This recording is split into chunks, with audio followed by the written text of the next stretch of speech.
Good evening and welcome to the second meeting of fiscal year 2024 for the Milton Planning Board. At this time, I would like to call our meeting to order and begin by introducing our members and staff. We can start. Cheryl? Cheryl Tagayas, Secretary. Jim? Jim Davis, member. Sean? Sean Fahey, member. And myself, Meredith Hall, serving as chair. And now staff, Julia? Julia Gavin, clerk. And Tim? Hi, Tim Zerwinski, Director of Planning and Community Development. Great. And Josh and Maggie are on vacation. So Maggie may be joining us a little bit later, so we'll watch for her. At this time, we can now move to our administrative items. First, beginning with the approval of minutes for June 22nd and July 13th. There were edits that were sent out today. I don't know if everyone's had a chance to take a look at those. I saw Cheryl's edits. And there was, did I say June 20? I have June 22nd, but there was a June 28th was the. I didn't see June 28th minutes in the folder, so. Oh. It was 22nd. It was June 22nd, Yes. yeah. Yeah. That's all right. So I believe all of us were present for all of those meetings. Yes. So we have a quorum, and most of us. All right, if I could have a motion to approve the minutes of June 22nd and July 13th. So moved. Second? I'll second. Okay, all in favor? What, I'm sorry, was that as amended? As amended with Yeah. the edits for Cheryl. Right, okay. Yes. Okay, so the minutes are approved. Did you do the roll vote. call, sir? No, we don't need to do it. We don't need the roll call, so okay. can I just have a show of hands because we don't need to roll call. Okay. The next is the discussion of our upcoming meeting dates. We do have a meeting next Thursday. Our schedule is a little off this month. So we do have another, which was one of our originally scheduled meetings on the 10th.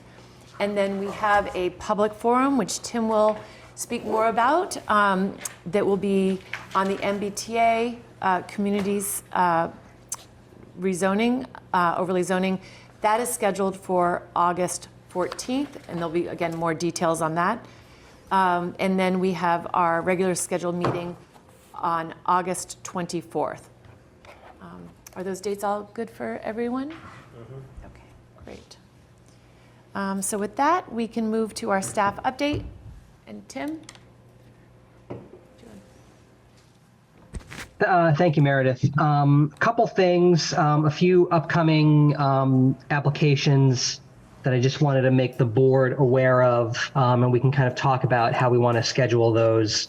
The Bentz project on Pleasant Street. I hopefully everyone has been over there, maybe gotten a juice at the juice bar. The former cracker factory, now a mixed-use building over on Pleasant Street. One of the things that they have been encountering is a parking issue. It's a little bit of a tight site. The parking that they've got is not as accessible and user-friendly as they want. They are proposing to expand a parking lot behind the Bentz facility in the yard of the next door buildings. So there's a house to the right of Bentz that's in common ownership. So they're going to be proposing expanding their parking lot into that property. We've gone through and done a technical review of the application. It looks pretty good. As a sort of amendment to a site plan approval, there's not a lot of boxes to check. They're not doing anything with the building. There's a slight change to the site plan by way of circulation. They're also concurrently going to be going through a Board of Appeals process. And so that'll be something that we'll keep an eye on and make sure you've got all that. But that is going to have to be a public hearing.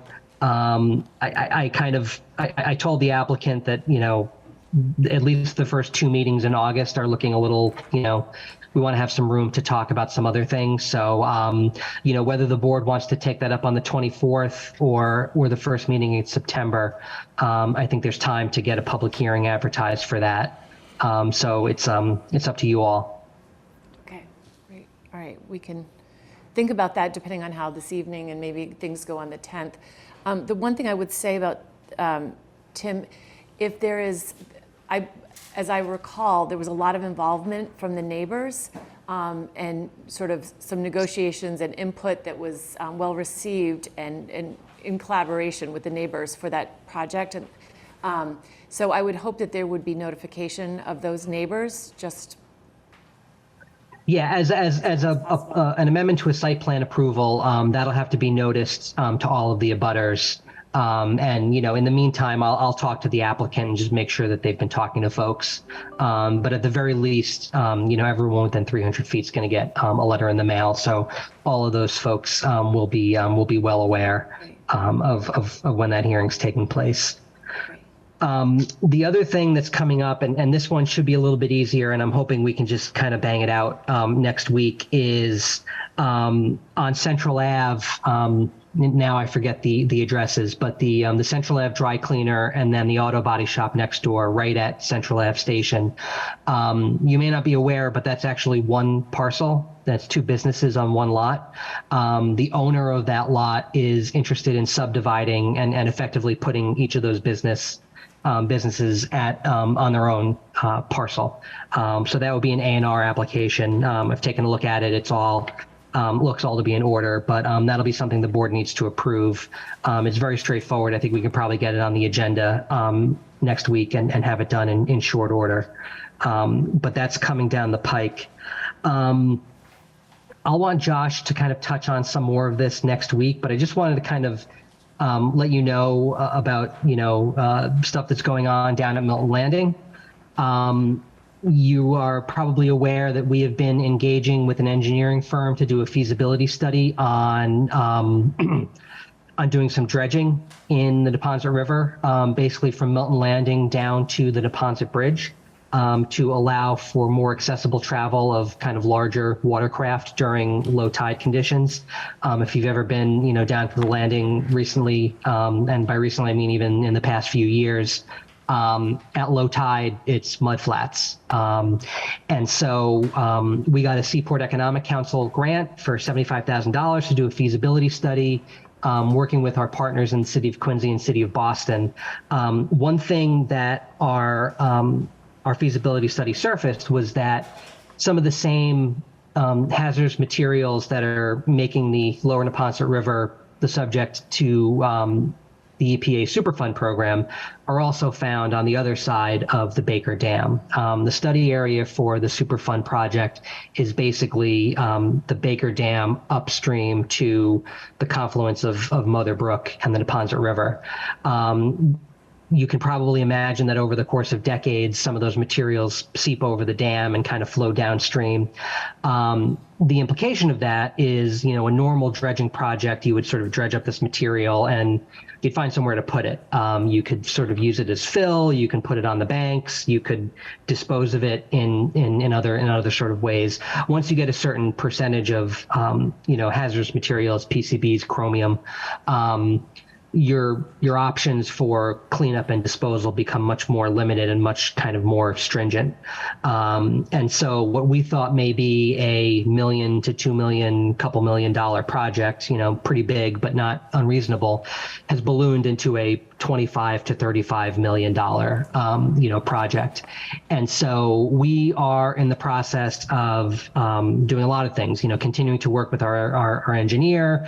We're going to be arranging a meeting with our partners in City of Boston and City of Quincy. We're talking to the EPA. It's become a project of magnitude that the town can't handle on its own, and frankly, probably the three municipalities probably can't handle on their own. And so, we've been working on trying to figure out a way to get that done. One thing that I'll want Josh to talk a little bit more in detail about is more relevant to Milton Landing, some of the work that we're doing in terms of design for a new boat ramp, new floating dock, We're going to be getting a scope of work on repairs to the seawall. So, hand in hand with the work that the planning board and town meeting has done on the Milton Village zoning, we're all very interested in making sure that Milton Landing is, has, the opportunity to achieve its potential as a really premier waterfront location. So we'll have a little bit more on that next week. Josh has been kind of the point person on a lot of those projects, so I want him to be able to speak to it. Just a heads up on next week's agenda. We've got our consultant team from MAPC coming to do a sort of a formal kickoff of the East Milton zoning process. They've got, and I'll send it out tomorrow with the materials for next week's meeting already. They've got an agenda that they want to run through. They're going to want to get some input from the board on public process and how they want to proceed. So that'll be very exciting to finally get that underway. One bit of information there, Chris Kuschel, who was the project lead for MAPC on that, is actually leaving the agency. But some of you may know, I know Cheryl knows Josh Falia from MAPC, who did work with the master plan committee on some town center planning, is going to take the lead on that project. The rest of the team remains the same. Josh is familiar with the town, very knowledgeable and good planner. So it'll be good. And so that kickoff will be next week. And we'll start to talk about, how we want to get on the ground out in East Milton and start to talk about some mixed use zoning over there. And then finally, Meredith had wanted me to talk a little bit about budgeting and encumbering funds. And Meredith, you jump in if there's anything specific you want to talk about. But, we were obviously now in fiscal year 24. There had been some discussion sort of at the end of fiscal 23 of, we've got leftover money in the planning board budget. How can we kind of, utilize this? And just to sort of familiarize you with how, we approach not just planning board budget, but a lot of different budgets. And the way the planning board tends to use its budget is, when we bring a consultant on board to do a study or something, to do a job for the planning board, that'll come out of the planning board budget. It'll go into a purchase order in our accounting system, and sort of that contract is paid out of that purchase order. If that contract spans fiscal years, the town's got an obligation to pay contracts. And so, those funds will be encumbered to be able to pay that contract so that, we know we have the money to pay it out. A good example is the open space plan, which is being paid out of a supplemental budget request that the planning board did. That was a $50,000 contract. The work is spanning fiscal 23 and fiscal 24. We've got that money, squirreled away in an encumbrance to continue to pay that contract as invoices come in. One thing that I think we had been asked about at the previous meeting was, well, is there a possibility of a reserve fund transfer or a free cash allocation?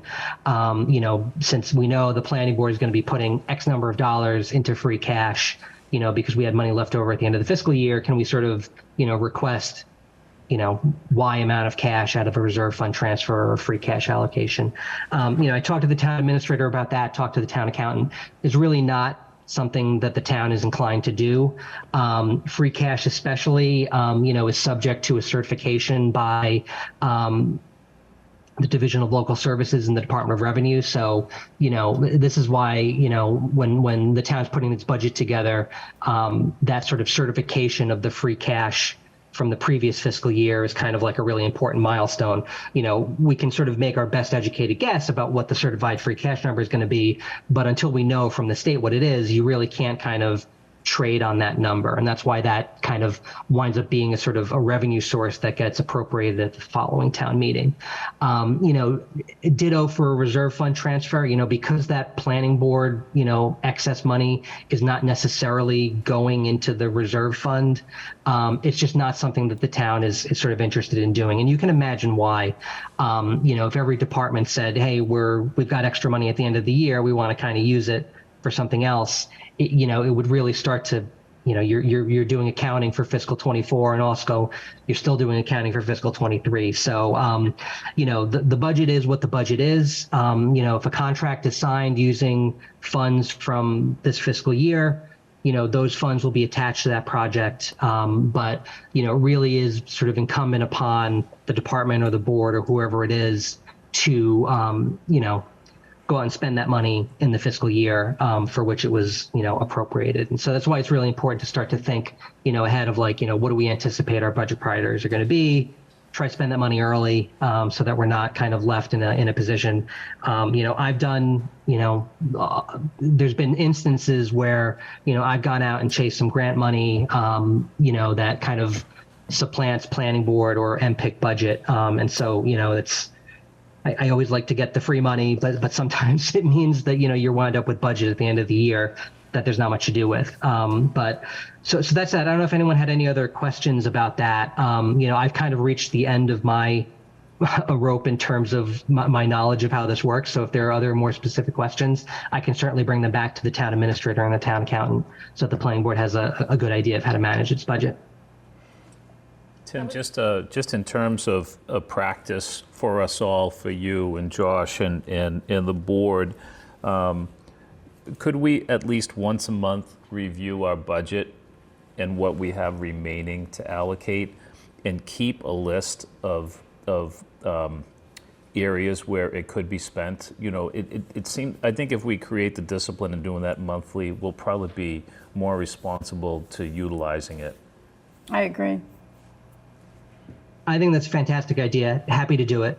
We can, we'll make a note. We can probably, we can do that starting with the next meeting. I'll tell you, we haven't spent very much money in July. But just to get in the practice of doing that reporting, and just so you're all aware, when we talk about the planning board budget, I think a lot of times we're talking about, there's an allocation of $50,000 for plans and studies, which is something that you need to be really deliberate about, spending that money and kind of how you're going to do it. There are other elements of the planning board budget.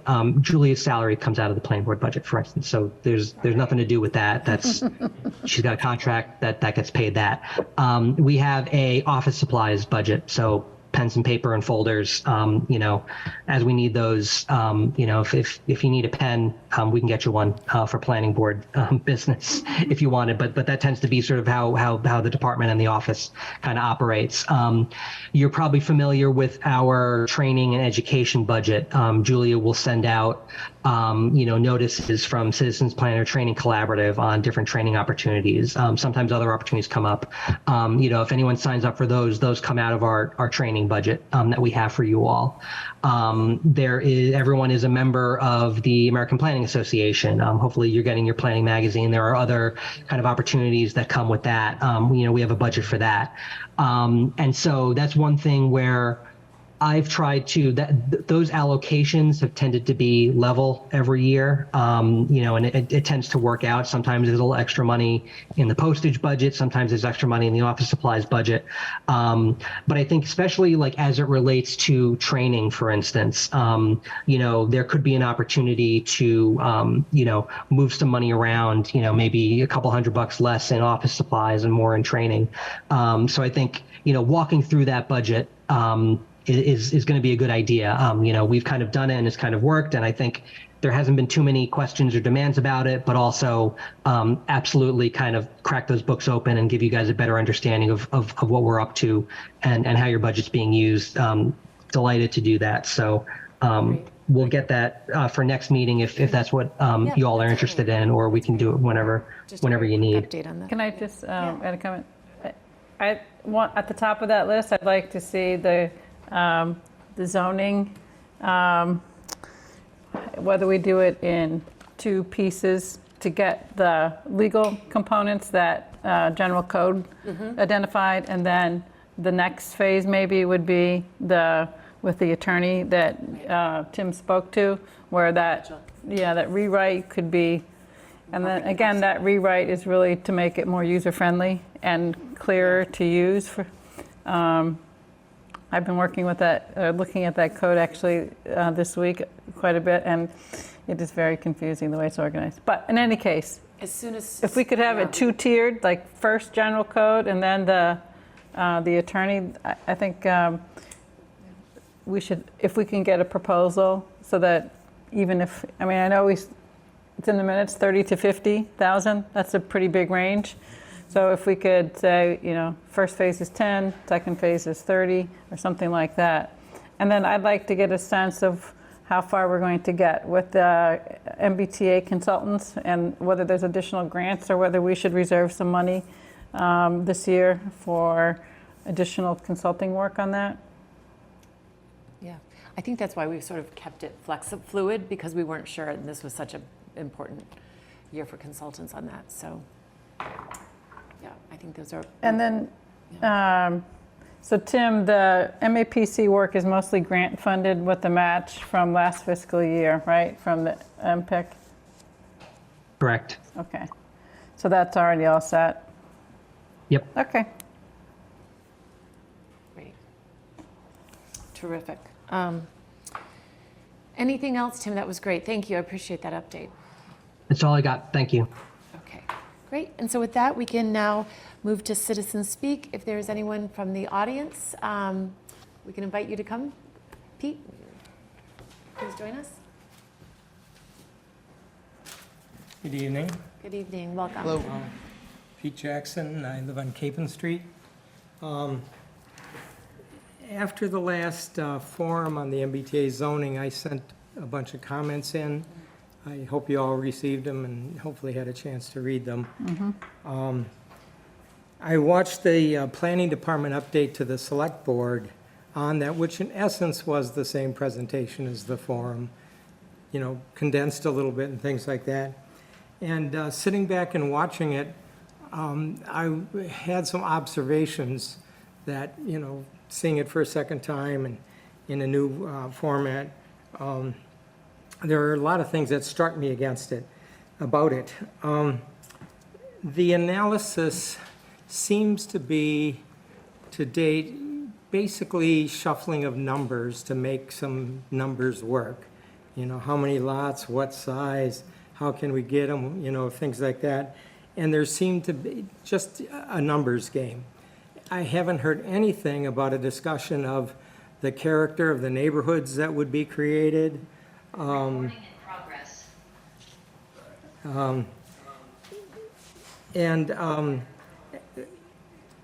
I didn't see anything about any analysis of alternatives of how to meet the goals, but looking at it in different ways. There was one presentation of a suggested solution. I mean, I know there's the MAPC one and the UTIL one, but within the half-mile zone, I didn't see looking at different ways of looking at it and things like that. I didn't hear any discussion of the equity of impact and how to think about where these impacts occur and how they might be distributed or looking at equity. I didn't hear anything about town infrastructure impacts, particularly on traffic. Elliott Street is already really busy and things like that, and if there was significant new traffic on that, there certainly has to be consideration of that. And I know you're struggling around a hard deadline to get something, but I don't think the town should get something, just for the sake of getting it done, and that it doesn't really address the issue or think of a lot of things. I think we're a very long way from developing any kind of well-considered, equitable, visionary solution to an unprecedented change of our zoning since 1938. So I know there's this December deadline, and I know there's a lot of discussion in town about trying to get reclassified, which would give us an extra 2 years or whatever. I don't know exactly how that works. But from where I see the status of the proposal, I don't think we're anywhere close to being ready to get anything ready for town meeting in December. So I don't know, how the board views that, how the department views that, or how the town views that. I'm very supportive of complying with the zoning and developing zoning to meet the requirements, but it's a tough problem, and it's going to take time, and it's going to take a lot of discussion. So, thank you. Thank you, Pete. Thank you, Excellent Pete. comments. Anyone else? We've got a hand up in the on the Zoom. Okay, let's take somebody from Zoom. Introduce. Christine, go ahead. If say your name and your address for the record. Hi, can you hear me? This is Christine Hodline. Yes, Christine, welcome.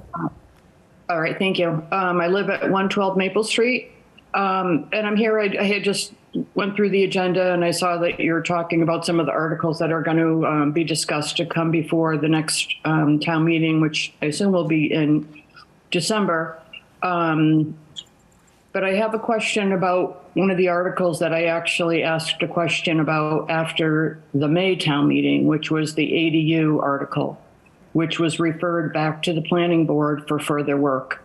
And I think at that time I was told that there was going to be some progress on that and you'd be working on it. And I just wondered if somebody could provide an update on where that is in the queue or what work has been done. So that's my question. Thank you. Thank you, Christine. At Citizens Speak, we typically don't talk, but that is very much still on our radar, Christine, and something that we would like to see. Some of the things that you see on our agenda are very sort of small, minor amendments to current zoning. And we want to really be careful and really put the time into doing that right. But that is something I think our whole board is very much supportive of revisiting the ADU. So it's not put on the back burner forever, I promise. So MBTA sort of has thrown off our schedule for what we were trying to initially accomplish this year. So thank you for your concern on that. Anyone else from Zoom? Or? We've got Rick Neely in the attendees. Just state your name and address for the record. This is Rick Neely, 23 Russell Street. I'm just want to speak and inform the board that I did send an email last week to the Select Board supporting their efforts to join with your board and sending a letter to the MBTA regarding the classification. I think it's important to get categorized correctly as we try to comply with the law. I think it's also important to pay attention to the history that, for example, Mr. Acera spoke to at the Select Board meeting last week. It's pretty clear to me that when you have buses from Brockton and Randolph that drop off passengers at Ashmont as the first rapid transit spot, that's an example that supports the argument that we do not have rapid transit service here. I also would comment on looking at the PowerPoint from the July 25th presentation, and I think the board needs to look at the density that's being proposed. And some of that density, you're talking about a 9% increase in the town's population in a very small area of the town. So some of those proposals are providing an extensive amount of density that may be too much for the infrastructure of the town. And I think Mr. Jackson is correct in his previous comments that there's still a lot of work to be done. Thank you. Thank you, Rick. Great, appreciate that. Any other hands up that you're seeing, Tim? No? Anyone Nope. else from the audience at this time? Okay. Thank you very much for all those comments. We really appreciate it. We can now move on to opening our public hearing for 152 Robbins Street. Ned, if you want to join us.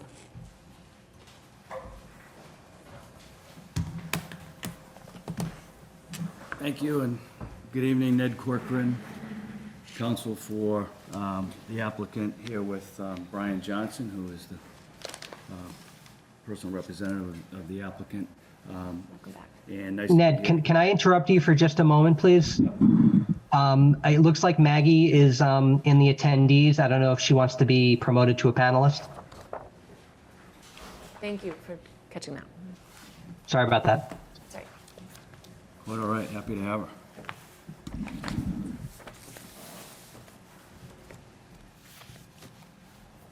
All right. Maggie, are you with us?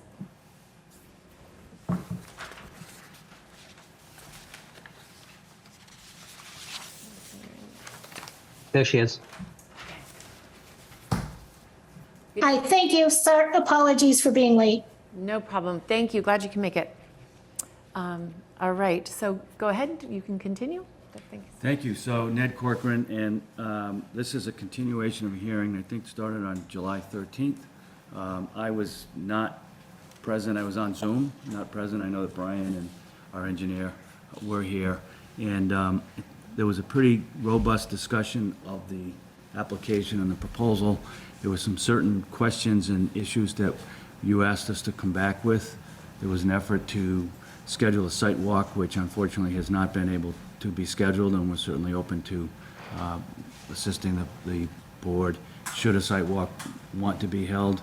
And so I think, and in the interim, last week, we received a brief report from the town engineer relative to utilities and some other things. So we did after we received that, we did prepare a revision to the proposed site plan that addressed as much of those comments as possible. I emailed that to Tim this morning because we just did get it late yesterday. I'm happy to kind of walk through what those modifications are. I also have my computer open, and if necessary, I can be added as a panelist, and I can walk through a draft of a would be site great. plan review approval with you as well. So if that's appropriate this evening, and we certainly would hope that it might be. So. Is that okay with the board? If he goes ahead and does that? Sure. Yeah, that's great. That's Great. That'll be helpful. So my notes, as I went back through my notes, indicated there were a couple of things. One, you want to update the location of light poles. We added a light pole in the walkway between the proposed market building and the greenhouse. We also added a light pole next to the end of the walkway closest to the dwelling. We provided cut sheets for the lighting and the type of lighting. I know there's a question Sure, I'd ask. regarding specifically what type of lighting. I think LED lightings we're proposing, and I think that the draft of decision that I prepared would say that they have to be dark sky compliant, and that lights would be turned off 1 hour after closing.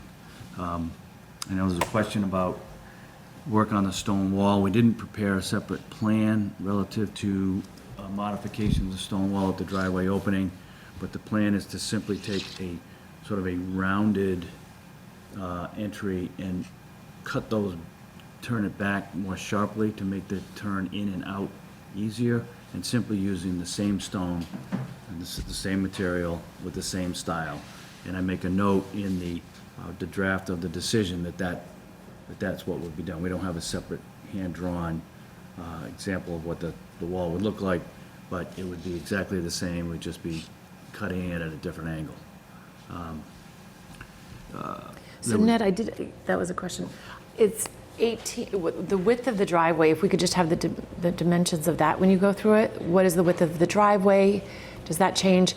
And then what will be the final width as it splays out on Robbins? Because that may trigger, which, depending on how it's done, may trigger the scenic road bylaw if it's greater than 18 feet. Yeah, the greater than 18 feet deals with the removal of 18 linear feet of wall. Correct, It's not right. the width of the opening, unless you're removing 18 feet of wall to create an opening. So, So you're only, so how much are you? Currently, the opening is 14 feet. We're proposing widening it to 18 feet. So Okay, we'd be all right. removing 4 feet of wall and just reworking the curve, like he said, using the exact same stones Okay, and same means and methods as is already there, which is just dry stack stone. okay, perfect. That's nice. We did talk with our neighbor directly across the street again after the last meeting, because he had asked at one point, I think, if it was necessary to go from the 14 to 18. And looking at it, he agreed that it would be safer exit. Safer, yeah. Just if someone was trying to pull in and someone was trying to pull out, it would be safer to have that extra 4 feet. And I think particularly because Robbins Street itself is, it's winding and it's not overly wide. So having that extra room within the site for maneuverability would make things safer for travel on Robbins. So the plan that's submitted does indicate an 18-foot wide driveway. However, it indicates an entrance that's 35 feet. Those I understand. rounded corners Yeah. are existing already. So it's just basically, one of them is actually not even gonna be touched. Only one side moves, the same curve, just moves over 4 feet. Those curves are already existing. Okay. Yeah, that's what I was unclear about. So I think Yeah, this is the this existing. curve is already existing, and Is there a we're not gonna sidewalk there? change that at all. Sidewalk No, there? there's no sidewalk. Is it grass? We actually, yeah, there's grass. So there's actually an existing driveway curvature that goes there's grass between the property line and the edge of pavement for the roadway. The width of the driveway at that widest point is 35 feet. I think a dimension on. That's a ways beyond the stone wall, sorry. I think it would be helpful to have dimensions on the plan because the words don't tie to anything really. And what's 20 feet and what's 30 feet, it's just pointing to the middle of the driveway. And how does that enforced, in the end when it's done, I guess, is the way I think about it. And you were nice enough to offer to stake that for our site walk, which would be really helpful. When We we offered do. to stake And I it. promise we will get a site walk scheduled. Tim has been trying. It's vacation schedules, I think, were. Understood, difficult. and obviously we're trying to do it as Yeah. quick as reasonably possible, so, Right. but we would stake the corners of buildings, we'd stake, Okay. and I think looking at what's out there, the intent would be that there's no additional widening of the driveway within the town's right-of-way. The Right. town that would require a permit from the town. Right. Yeah, it's just a question of having the plan reflect Exactly. the discussion. Okay. I did take a walk out The there only key today. dimension on there is the 18 foot, because that's the only thing that's changing, is from the 14 to the 18. Yeah, but the pavement will be wider. So like I went and took a walk over there today and I sent some photos to Tim, but there's two vertical granite posts, if you will, that sort of terminate the curve in the stone wall, right? And so is it 18 feet from granite pier to granite pier? Is it 35 feet from edge of asphalt to edge of asphalt before the grass starts? And then is that a 20-foot radius? If you just labeled them all, instead of having it one note that points to a nebulous area, then it'll be clear. I think much more clear. Yeah, Ned, I think if there's a dimension that comes across the entry, where it is 35 feet, then I think Yeah. one of the things that probably isn't accurate to what is presented, it does say drive entrance widened to 35 feet. I think what you're both saying is it already is 35 feet. Did I hear you incorrectly? That it already is 35 feet and you're not making it wider? As far as I know, the only thing we're widening is essentially those two granite posts that she just said. Okay. And one of them stays right in place, and the other one just scoots over 4 feet. And we Okay. reuse the exact same post, just move it over 4 feet. Okay, so the way it's presented on the drawing might not be accurate to what you're actually doing, because I think what you're saying, you're not changing the width at the dimension where it is 35 feet. No. The drawing does say drive entrance widened, so I think if you present it, that the drive entrance is 35 feet, it's an existing condition, that'd be more accurate to what you're proposing, right? Yes. Yeah. We can make a clarifying note. Thank you. That's great.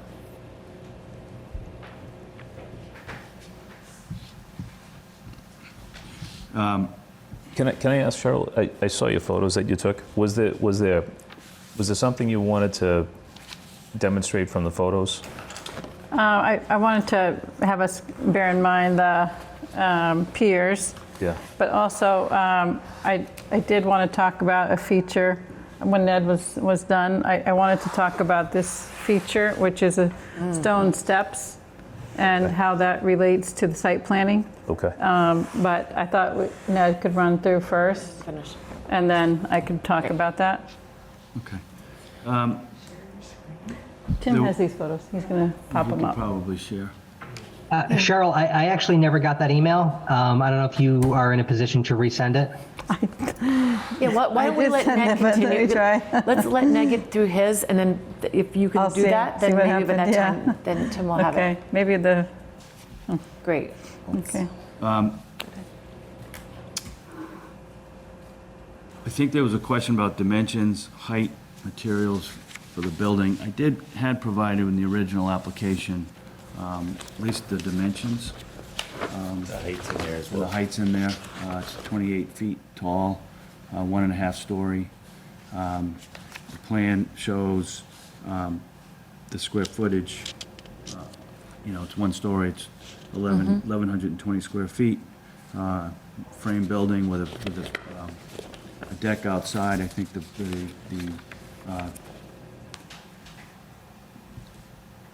of interior retail space. The greenhouse would be 875 square feet. The total surface area of the building, or the lot coverage of the building, would be 1,900 square feet, and that's in the application. In terms of the materials, we haven't provided separate color palette. It's the intention that the building as rendered is what the building would look like.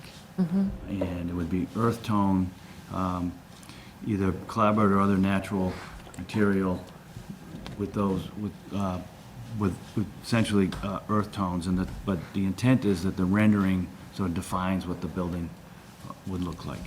The last note I have is that the dumpster location is shown now. It is proximate to the area of the new parking. Just, if you're looking at the plan to the left, it shows as a dumpster enclosure there. The other notes I would make would be that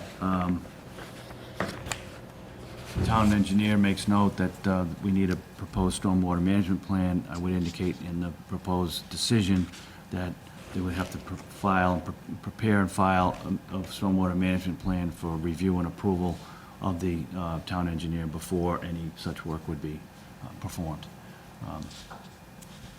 And with that, we're open it to questions. There are probably a couple of things that were asked for, and we either lost it in my note, or we'll have done it inadvertently, and we'll point it out.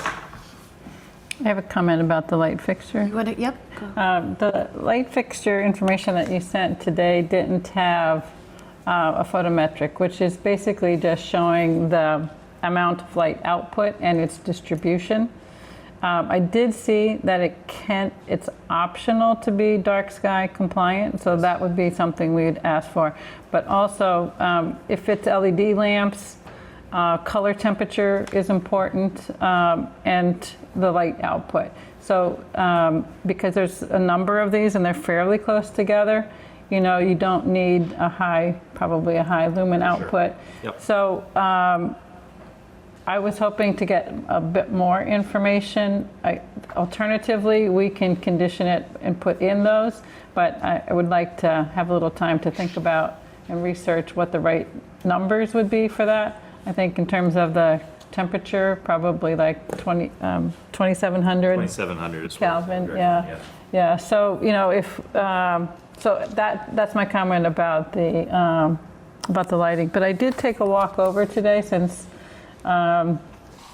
we didn't get that site walk scheduled, and I had the time to do that. And I did take some photos, and I saw some steps. And so I wanted to talk a little bit. Remember the last meeting I talked a little bit about the position of the buildings, and I wanted to look at that too. So, what does the existing house look like from the street, and and sort of think about what these buildings might look like. So I did a little diagram of the site too that I'd like to show you, and it's venturing into the territory of designing your project, which I don't want to do, but I want to use it to demonstrate to you the idea that I was talking about last week, so you can think about before our next meeting. So, Tim, did you receive those now? The one, I just comment, and I know Brian and I talked about, and I think one of the issues around how does it fit on these buildings fit on the land with the other mansion, is that we think the real view to be preserved of that mansion is the broadside front-on view. And that's visible from the upper portion of the property, looking down into the property. And if you relocated buildings up into another portion of the area, you would lose that view.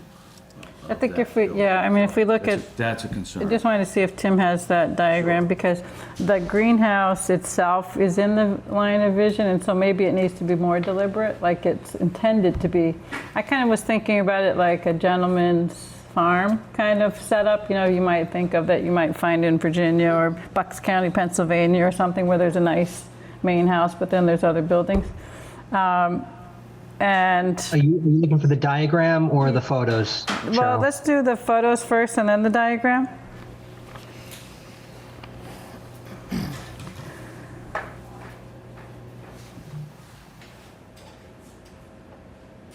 Anyway, those can be larger, Tim. There we go. So, and there's one that's taken from that stone step that's on Robbins, and I don't know what the history is there, but you do have some flower pots there. There's another one, Tim, that's a little bit further away where you can see the flower pots. That's a little closer. Get my finger in that one. Well, there's there is one that's kind of head on too, but you can. I don't know what that may have been at one point in time in terms of why those steps are there. They just lead into the lawn now.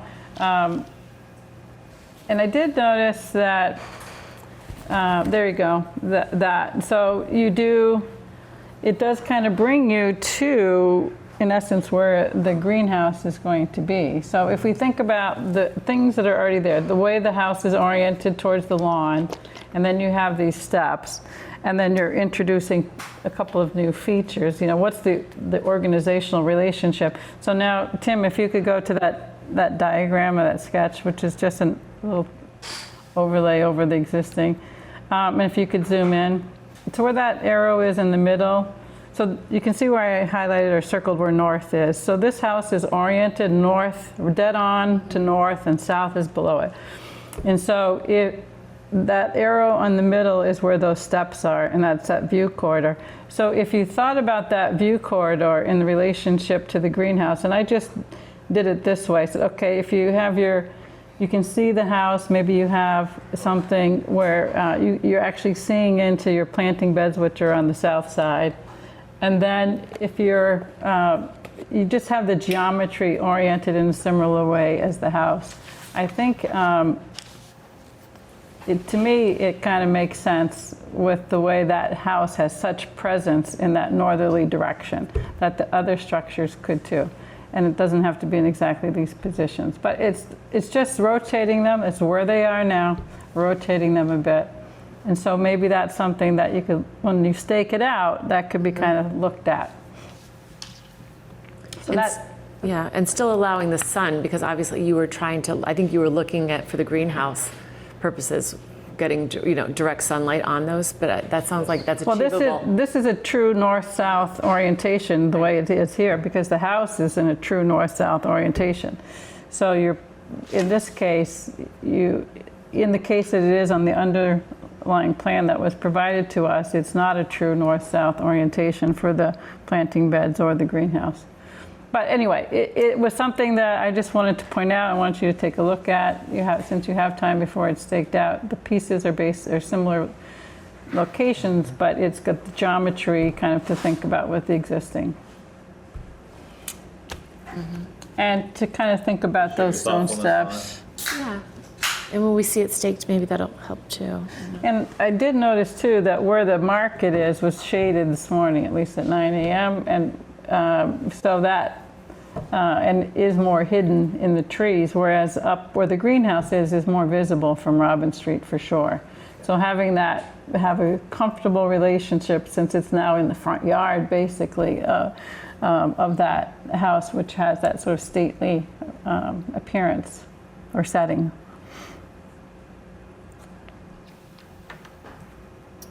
Great. Maggie or Sean, did you have comments on questions? I think you had asked about a water line to the Yeah, greenhouse. and everything that, that we spoke of is now represented on the plan. So, you know, the questions that we asked, and Brian, you answered in the meeting, they're now on the plan. That does show electric power to the, you know, to the greenhouse. It shows water to the greenhouse. So I think you've added all the utilities that you had explained to us that you would want to have. There was one comment that was made in the meeting, and it's not, I don't see it reflected on the plan anywhere, but you had made mention that you intend to save all the trees. I'd like to hope that that happens, and maybe that could be added, you know, to the plan, just as a commitment to save the trees for the sake of the neighbors, you know. And I know you have a very good relationship with the neighbors. They came and spoke on your behalf, but that was one comment that I recall that you made. Trees are all noted on the plan. Yeah. As being, staying there. Sure. But if you'd like another specific note saying something like that, I think happy to add that. We could certainly add it to the decision. I think you could add it to the decision, and I would suggest that if there was some reason that there was a tree that needed to be removed, that come back for review. So just to be clear about that.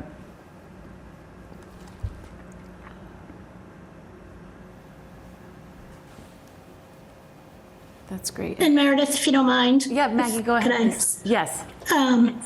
So I had a question about your reporting of your products every year. So I would hope whatever reporting mechanism we decide for this project, that it's fairly uncomplicated, because putting more burden on our town staff, which includes the building inspector, because he is our enforcement officer. I think the less complicated, the better. And I just would want to make sure that our town staff, the building inspector, which then also includes the ZBA, that they fully understand the exemption. Because if you read, Mass General Law 48, Section 3, the business only needs to produce at least 25% of their products for sale during their main market months, which traditionally is June, July, and August, and September. It could change a little bit depending on what products they decide to sell. So I just want to make sure that we know that as long as they meet the threshold of a product being 25%, that they can really sell kind of anything else during the rest of the year. So I just want to make sure that we're clear on reporting, and we don't want to make it more cumbersome for the applicant or for town staff either. Thanks. Thank you. I had just a couple of questions. One, and I'm sorry if I'm unable to see this, but it says there's a concrete retaining wall. Could you point that out on the plan, and how high is the concrete retaining wall? Is that, maybe that's existing currently?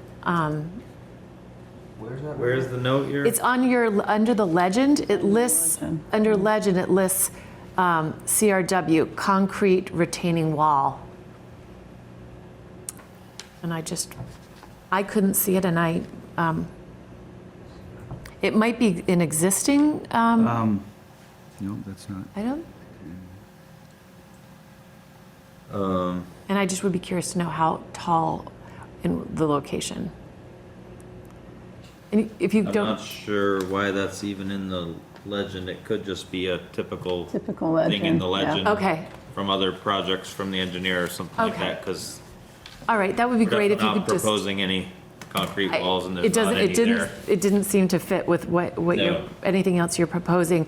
And my second question is, you had the photograph of the greenhouse, what you're proposing to build, was beautiful. It looked like something out of the English countryside. It had a stone foundation. Is that indeed a stone foundation, what you're proposing on that? So, Yes. okay. Maybe, I don't know if that could be in the description. Again, without going into huge detail on, materials, but a stone or what type of stone that you're proposing on that greenhouse. 'Cause Meredith, may I add something that you made me think of? In looking at the plan, there's no, it says the square footage of the two structures, but it doesn't give dimensions. I think it would be helpful to have the dimensions of the structures. Does have the dimensions of the market. It says 28 by Oh. 40. Yes, you're right, the greenhouse The doesn't. greenhouse doesn't. It is in the application. Okay. Okay, that's fine. It has the square footage.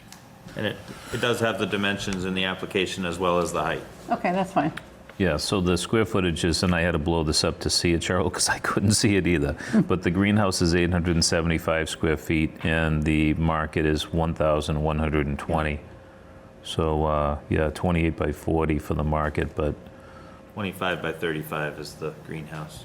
oh, is that what it It is? does say that in the application. It does, okay. Okay.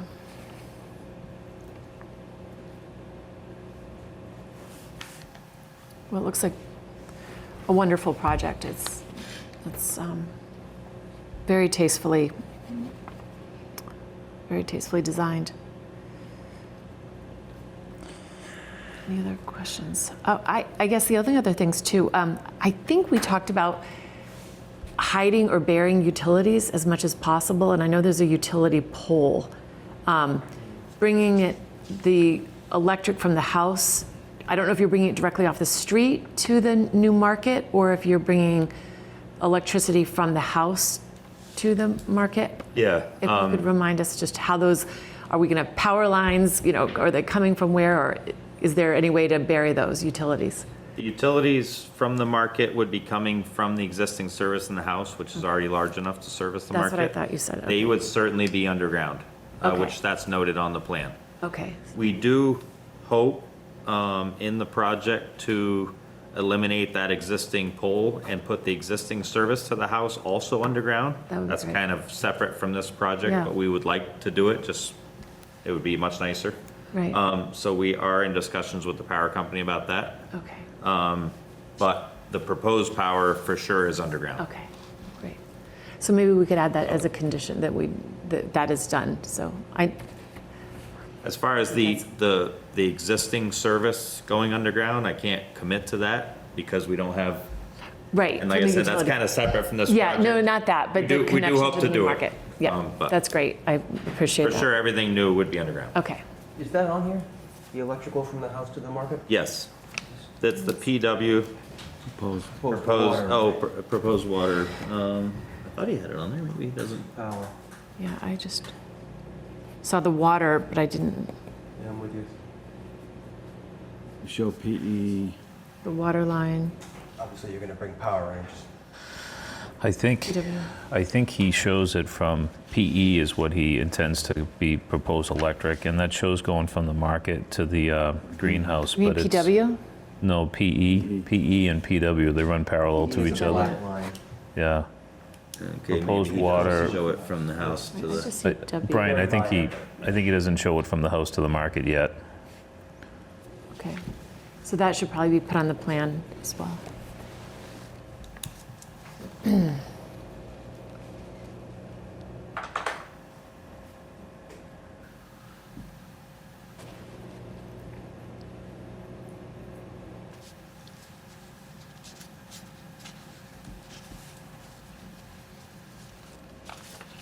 Yeah, and again, there's also a stone retaining wall, which is probably the same as the concrete retaining wall.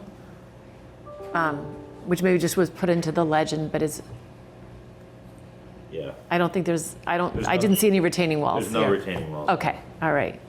Yeah, the note at the driveway entrance says remove stone retaining wall, expand pavement. And it'd probably just be existing stone wall, not retaining wall, because Right. Yeah, it's not serving as a retaining wall. right.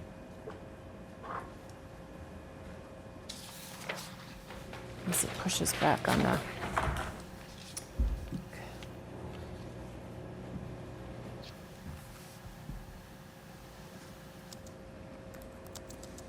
Could we ask Right, yeah. Tim if he could email Cheryl's markup of the plan and those photographs to us so that we have access to them? Yeah.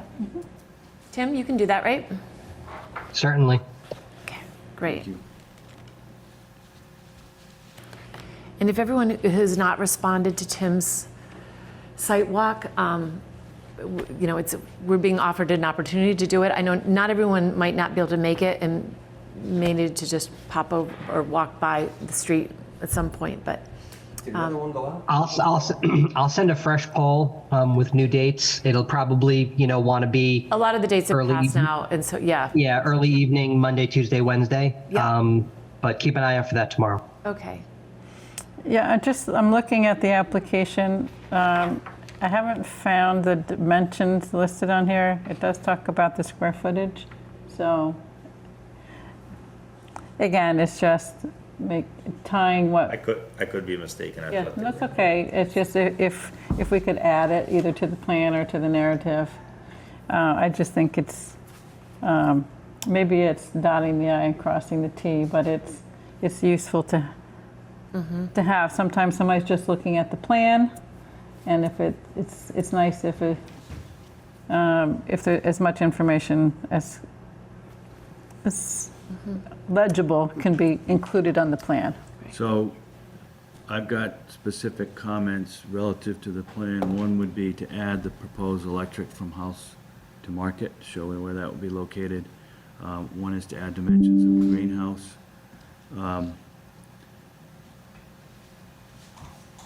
One is to clarify the dimensions of the driveway opening. Then they requested that there be a note in the decision or somewhere saying no trees should be removed. I can, if you'd like to do it, I can share, if I can be named a panelist, I can share my screen and I can put up the draft. It's about a 3 or 4 page thing, and we can simply, Or do you want to email that Just out to emailing, everybody? yeah. I'm happy to email it. Yeah. But why don't we do that, Yeah, just that's for the fine. sake, that's perfect. I'll add the provisions that we've talked about, and Yeah. then I'll share it. That's great. And then we can send Ned send Tim our comments Right. if we have any. That'll be most efficient. Okay. Great. So did you want to continue to the 10th? That'd be Do you great. think that'll give you enough time? Okay. Does that sound good to the board? Yeah, that's okay with me. Okay. Then can I have a motion to continue the public hearing for 152 Robbins Street, site plan approval, to August 10th at 7? We have already a public hearing that night for memory care also scheduled. So should we It's gonna say, be quick. okay, so 7, should we say? Same time. 7:05. This is going to be quick. Okay. Memory cares will be- So we'll. So moved. So moves. Second? Second? Okay. All in favor to move the hearing? We have Maggie on though And now. Maggie, sorry, we do need to do a roll call because now we have Maggie. So all in favor, Jim? Yes. Maggie? Right. You're on mute? So Keep going. 111 is 7:05 and this one's 7:10? Or, 7:06 because you said that. Yeah. yeah, Yeah, we can say 7:10 by the time we get started, so Yeah, that'll be if you fine. look at the 7:10. phone, just go by. Yeah, say 7:10. Cheryl? Yes. Sean? Yes. Myself, yes. And Maggie, did you get unmuted? I know sometimes her, Yes, yep. She's yes. Okay. Sorry. All in favor to move. All right. Thank you very much. 152 Robbins Street site plan approval is continued until August 10th. Thank you. Thank you very I much. just wanted to mention, it's okay, if it doesn't work for everyone to come to the site visit at the same time, you're welcome to come at different times. Just wanted to put that out Okay. there. All If you right. want to all come at the same time, that's great, but if it, can't Okay. work, we're happy to host people at a couple different times. Thank you. That's nice. Brian, that'd actually help me. When would it be ready? The only thing we need to do is put some stakes in, which won't take very much time at all. That could be ready as early as Sunday or Monday. Okay. I'll be out of town Monday, Tuesday, and Wednesday, so I'll probably go on my own on Thursday. Okay. All right. Thank We you. will get back to you. Thank you very much on that. Okay. Now moving on to new business. We don't have any new business, so we're moving on to old business. So I have one item. Yeah. I don't know if you consider it new, but it hasn't been discussed in our meeting, and it's a question really for Tim. I had a resident that sent me an RFP draft for 165 Governor Stoughton Lane, otherwise understood and known as the animal shelter, for a housing project up there. And it's, the way this is drafted, the RFP will be issued apparently by the planning department, and the proposals will go to Tim. So I assume, Tim, you must know something about it. And given we spend so much time talking about housing in here, the way this is drafted right now, it's a draft, but it's a 50% affordable housing project. I'd just like to know, as much as we might know about this. So this is actually on the select board's agenda on Tuesday. This has been something that the Governor Stoughton trustees and the Affordable Housing Trust have been discussing for quite some time, actually. It is in draft form. There's still a lot up in the air at the Governor Stoughton site, especially relative to the animal shelter. The animal shelter currently has an RFP for construction at the access road site off of Randolph Ave. If that doesn't pan out, which it didn't pan out the last time that we did one, there's going to be a very lengthy and detailed discussion about how uses can be shared potentially up on the Governor Stoughton site. And so I think this is something that the Affordable Housing Trust has been working with Mass Housing Partnership on an RFP. It's been, not behind the scenes, it's been, in public meetings at the Affordable Housing Trust, but in terms of, having a broader public discussion about it, I think that there has been, a little bit of a waiting game trying to sort of understand, okay, what's going to be happening at the animal shelter site, that will affect what sort of goes into that RFP, what land is available for affordable housing. So that's becoming a little bit broader of a public conversation. Again, select board, in their role as the Governor Stoughton trustees have discussed it at a number of their meetings. They're going to be discussing it in further detail on Tuesday. I think they're intending to have a public hearing to hear from members of the public, neighbors, abutters. But the concept of affordable housing on the Governor Stoughton site has been a topic of conversation, since before Pulte. And so it's kind of been an ongoing, project on the part of the Governor Stoughton trustees and the Affordable Housing Trust. We can certainly put an agenda item on the agenda if folks are interested in that, to have a further discussion there. But that's also going to be on the select board agenda on Tuesday. So that was a question, because we really can't discuss it because it's not on our agenda, but thank you, Tim, for answering that question. I think that's a really good question. So there will be time, will it be citizens speak for the public, anyone watching tonight, anyone who's interested to attend, or will that, it's not a public hearing because that hasn't been posted, but you're saying there may be a future public hearing posted for that? Yeah, so you can go to the select board and go to citizen speak and talk about whatever you want. But I think the select board, again, in their role as the Governor Stoughton trustees, intends, and this is the last conversation I had with the town administrator and the chair, intends to have an opportunity to have a public conversation, in a public hearing setting about that. That's great. And I know the historical. I don't know when that'll be scheduled for, but there's obviously not going to be any decisions made before that happens. That's great. And I know the Historical Commission is really concerned since before Pulte, that was considered one of the 11th most endangered historic sites in the state of Massachusetts.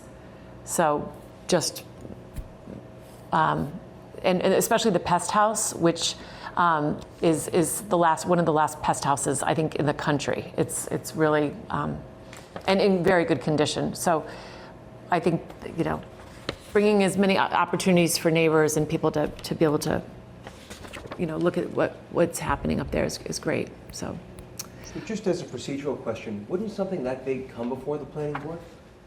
No municipal project comes before the planning board. No, So the new fire stations, a new school, it's actually something, it's a good question for another agenda item. But I know, because other towns operate differently than Milton has. But it's under really the governor, it's not even the municipal. Right, it's true. It's the trustees of the Governor Stoughton Trust. So actually, and just to put some clarity to Jim's question, the decision to dispose of land or to lease land for a project is squarely in the Governor Stoughton trustees. The permitting of that, and Cheryl is, it's a little bit of a hazy area, but if you look at the zoning bylaw, a multifamily project, is squarely in site plan approval territory. I think so. There's probably an opportunity for formal review by the planning board, not again for the decision to sort of dispose of the land and do the project in the first place, but when an actual sort of if and when a respondent is chosen and a project is proposed. My instinct here is that very well may go before the planning board for site plan approval, or depending on the nature of the project and the nature of kind of what the town decides on its kind of preferred path for permitting, that could be, like a friendly 40B project, for instance, which would then go through the Board of Appeals rather than the planning board. But I mean, one way or the other, it's not a straight municipal project in the sense that the fire station or the library is. It would be, the RFP would be for a private developer to come in, in the same way that the Pulte project had to go through a special permit process because it was a cluster subdivision. Whatever entitlement process this project sort of would decide to go through, it would go through that, whether it's planning board, site plan approval and variance from the Board of Appeals, or 40B comprehensive permit hearing through the Board of Appeals. So Tim, what would trigger the site plan approval? Because the multifamily use would require a zoning change or a 40B process, right? Or like we did with 440 Granite Ave, with the simultaneous site plan approval variance from the Board of Appeals. I can't, I'm not in the prediction game, so I don't know if that would be sort of the chosen entitlement path. But that's how you would get the site plan approval, is because it's a multifamily structure. Or you would go just straight to the Board of Appeals and just get the comprehensive permit. Just so it's clear, so the use would need to get approval from the Zoning Board of Appeal, and the site plan approval then usually is reserved for something that's an approved use, like we're doing with agriculture, or this is where 440 Granite Ave was confusing because it bounced between the ZBA and the planning board, because you really can't do one without the other. And it's so I guess that would be the choice of the trustees of how they choose to go, but it's not a preferred. Well, as far as planning for the town, this seems like a big project, and we just we may or may not see it at site plan review is what I'm getting. This Depending one's a on little, this one protocol. is a little bit unique because that land parcel is within the control of the select board. And it dates back to, 1700. well, yeah, it does date back. You get probably that know that part. history. Who act Yeah. as trustees, yeah. Yeah, So, okay, that's great. That, I think folks should tune in on the 8th and come and speak. If you have some, folks are concerned or have questions, so. I think for the same reason that this person sent this to me, they didn't understand the process either, and an awful lot of people feel like the planning board is involved in something that we don't necessarily, at least at this stage, we're not involved. Well, it's similar to the Lower Guile Field, where it seemed to residents that the planning board should be involved. So it's maybe when we get to the zoning section and we talk about site plan approval. Yeah. In this particular case, Cheryl, the residents around this have not been in, this hasn't been opened up to them. So this has been happening kind of behind the scenes. And I think the residents felt a little blindsided. So that's why I ended up getting an email, because a person thought that I might be able to help them out. But I'll pass along the information that Tim's given. They can listen to the tape of the meeting and understand what they can do. Great, thank you, Tim. And what might be helpful is when things come or look like they're coming out of the planning department, if we could just be given a heads up so that if residents come to us and we don't know what's happening, that we can at least be just updated on things that are being issued out of the planning department's office. Yeah, and no, absolutely, 100%. I mean, that's kind of more a function of, we don't have up until Monday, we didn't have a procurement officer. And so, that's kind of a placeholder, in terms of that. But I hear you loud and clear on that. And like I said, it'll be up for discussion on Tuesday at the select board. And, I think, it's early enough days. I think if the planning board wanted to indicate, there may or may not be a formal role, but I think if the planning board wanted to indicate, their desire to be involved in this discussion in any way, I think the select board would welcome that. So happy to pass along any information on that, or Meredith can get in touch with the chair of the select board directly on that.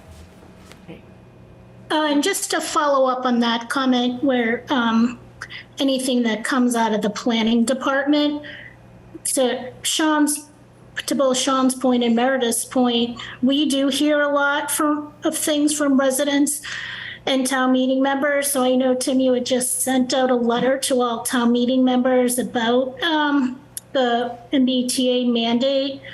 So I was just wondering if, like, something like that, would that have, or should it have, maybe it shouldn't, I don't know, should you have sort of run it past us before you sent it out? Because I didn't get it and people were calling me and emailing me about it. So I don't always check my my emails in a timely manner, but so I just want the point of, if it's coming from the planning department, it would just sort of be nice to kind of have a heads up so we know when people ask us questions. Understood. I don't. So the idea of reaching out directly to town meeting members, I mean, I'm in a lot of meetings. I thought that actually came out of suggestion here, but maybe that was something that was an internal meeting. But that was something we just thought was, and this is myself, the town administrator, the town clerk, chair of the select board, thought it was a good idea, as we were kind of approaching, the season of putting the warrant together and, making sure that, when folks got their warrant in the mail, it wasn't coming out of the clear blue sky, that, town meeting members, should be, aware that this is coming. And really what that document really, the main substance of it was, go to the website, everything's been recorded. Planning board's been discussing it. Come to the planning board. There's going to be a public hearing. It'll be a town meeting. Just really laying out the process and pointing people in the direction of the information. And so, again, just in the interest of getting this out to the broadest kind of cross-section of folks. And I know, when we get to the MBTA communities item on the agenda, we've got some options for, a town-wide mailing. This is just another means of getting that information out there, to as broad and kind of relevant an audience as possible. No, and I appreciate that. And, I don't want to micromanage, but it also, someone who I talked to just said when he read his letter, it implied to a town meeting that it all kind of is a done deal and there weren't any other options. So, just we have to be a little bit more clear that it's not a done deal.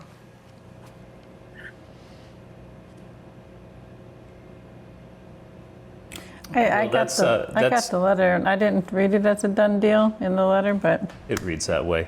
Yeah, I mean, I agree I guess with it Maggie. depends on your perspective. Well, if you're a town meeting member and you read this, it doesn't at all help somebody understand that there's a choice. And I've said this numerous times, I'm going to continue to say this. If we didn't have a choice, we wouldn't be having a vote in town meeting. But there's nothing that we seem, for the information that's put forth, we don't seem to include at all that there is another option. Now, to be fair, there are plenty of people in town that are in favor of this. There are also plenty of people in town that are not in favor of this. And our responsibility as a board, and Tim's responsibility as the director, is to consider everybody's point of view, not just the point of view of the people that agree with them. And I think that's what's being lost in this. It's going to town meeting. Town meeting is going to vote to either accept or not accept, however the article is written. But we are conditioning people in the town. This letter conditioned people that received it, that are town meeting members, to believe that we didn't have a choice. 100%. And, when you look at, we're going to talk about this because Tim gave us in our materials for the meeting, the postcard, and we are responsible to inform the town that we do have a choice, and that What's the choice that you're referring to? Well, the choice is to not accept this zoning. But let me just say, I think we have moved now to the MBTA. I just want us to stay with that we are on our agenda. So I would like to open our old business MBTA communities update, and now we can move forward with this discussion, because now I think this is where we are.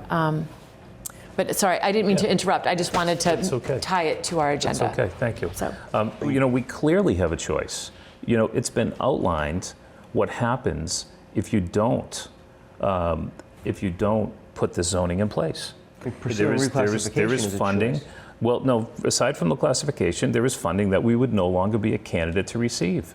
And, we've talked about this for a long time. We discussed this when this first came out. We asked him to identify how much funding has that represented for the town. And we don't want to, it has not been presented to the town. Okay, so I'd like to finish though, Sure. please. And, I believe, and Tim, correct me if I'm wrong, but I believe that the funding we've received, and this is within the categories of funding that all towns have been advised that they're no longer going to be a recipient of. It was $1 million of funding over 10 years. We are responsible as a board. Tim, I believe you're responsible, in your role, to tell the town that if we decide that we are not going to accept this zoning, that we're going to forego, for example, what we had for the last 10 years is $1 million over 10 years. If we don't tell that to the residents of the town, we're failing on our duty to fully inform them.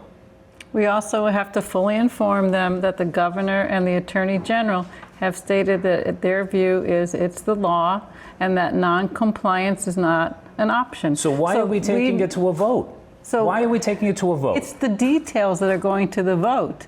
It's the details that we should be focused on, in my opinion. There is so much work to be done, as Pete Jackson and Rick Neely tonight said, and many other people have said before. And I agree with Pete Jackson and Rick Neely that there's so much work to be done. so much. I called Tim about it today, and I said, Tim, we're just talking numbers right now. We haven't talked about what this looks like. What's the visual of it? How does it really work when it hits the ground? What is the cost analysis? This is the stuff that I think we need to focus on before we can.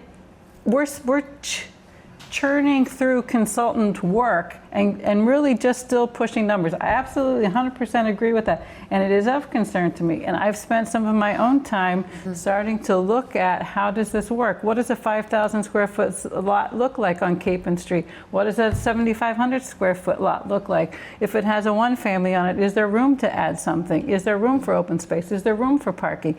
That informs what these consultants are doing. And if we don't give them the guidance, then we're going to still be in this numbers game a year from now or 2 years from now. Whether we think we have to comply or not, we should understand how it works. I'm not talking about slowing it down. Don't misunderstand what I'm saying. I have said nothing about slowing down the process. We have to do both. But we keep spending every meeting talking about compliance or not. We are not. But This is the first time we've really brought up compliance. No, every meeting. Cheryl, we cannot deny that the town has a choice. We cannot deny that. The town has a choice. The town very well may approve this, and they would go for it. But we can't mislead the town, that they don't have a choice. They have a choice. I think that you've stated that position a number of times, and I've stated another position, and we're going to sit here with the same positions and try and convince each other it's not going to happen. And I think we've got to put forth the information. You're right, but we also have to move forward with the information. Cheryl, and the we're not more we stopping. talk, we're not stopping? advising anything. We can do both in parallel, yes. We haven't been advising The information that's written, when you read this, obviously you're reading it from a point of view that aligns and supports your perspective on this. There are a number of people in town that are reaching out and saying, I don't think this is a good idea. I don't feel comfortable adding 2,460 units to the town. And it's not that. Do they matter? Do you know it's not? You know it's not adding 2,461, and it's misleading to keep saying it. How many is it? That's what we have to figure out. I understand, but you don't know that, do you? It's not. Yes, I do, because you don't know that it is? we don't have vacant land to put this on that has not one house on it. So I know it's not 2,461. It doesn't. If properties are demolished, we don't know the exact number, and that's why we're moving forward, but we're doing it in a thoughtful way. And I agree with Pete Jackson and Rick Neely. I think we should move forward. Do we want to discuss the mailings first? Because that is what Tim was saying. We want to outreach. We want to reach out. Do you mind? Do you mind talking about?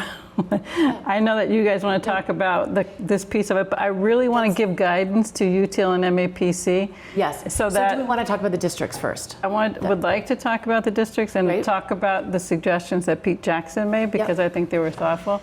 And I know Tim, because I called him and I asked him, he's spoken, he has new information for us. I would like to hear that too. And I think it's really important for everybody to hear that, because it is new. Absolutely. And there will be a new presentation on the 14th. So, Tim, why don't we move to that and sort of go through where, I think many of the districts we are feeling, that we could that those are districts that could work. But there was some new, and I would like an update, because I guess I was confused, because I thought the Unquity House district could be connected to that Truman Parkway without adding on DCR land. And maybe I was confused. It's not adding on that DCR land. It's contiguous through the DCR land. But you can talk about that in your overview. So. Certainly.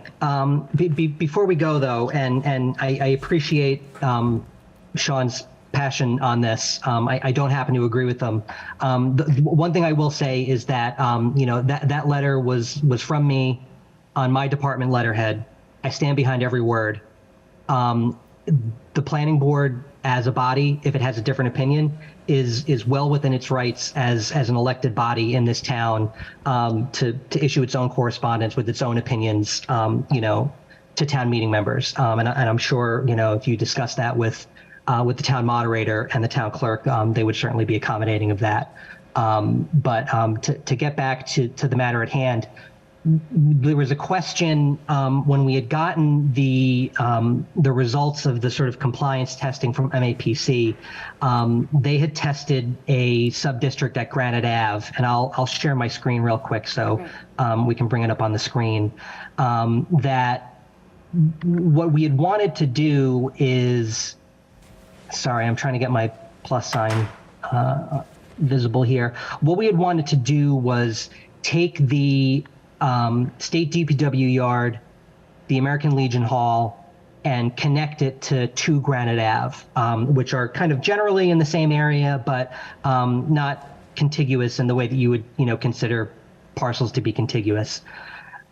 My interpretation, and we had spoken with MAPC as well, and they, they thought it could be viable, was there are provisions in the guidelines that allow you to include in your zoning district what they consider to be excluded land, which is state-owned or institutional or in a wetland or in an area of critical environmental concern that is undevelopable, but you could still include it in your district and you wouldn't get dinged for it as sort of land area for your overall density calculation.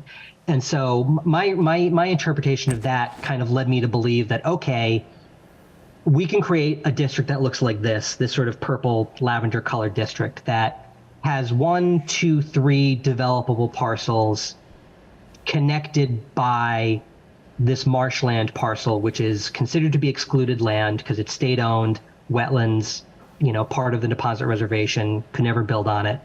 And that would be our district. You can include excluded land in a district. It doesn't count towards your overall land area. When MAPC's results came back, this district, they considered to be contiguous.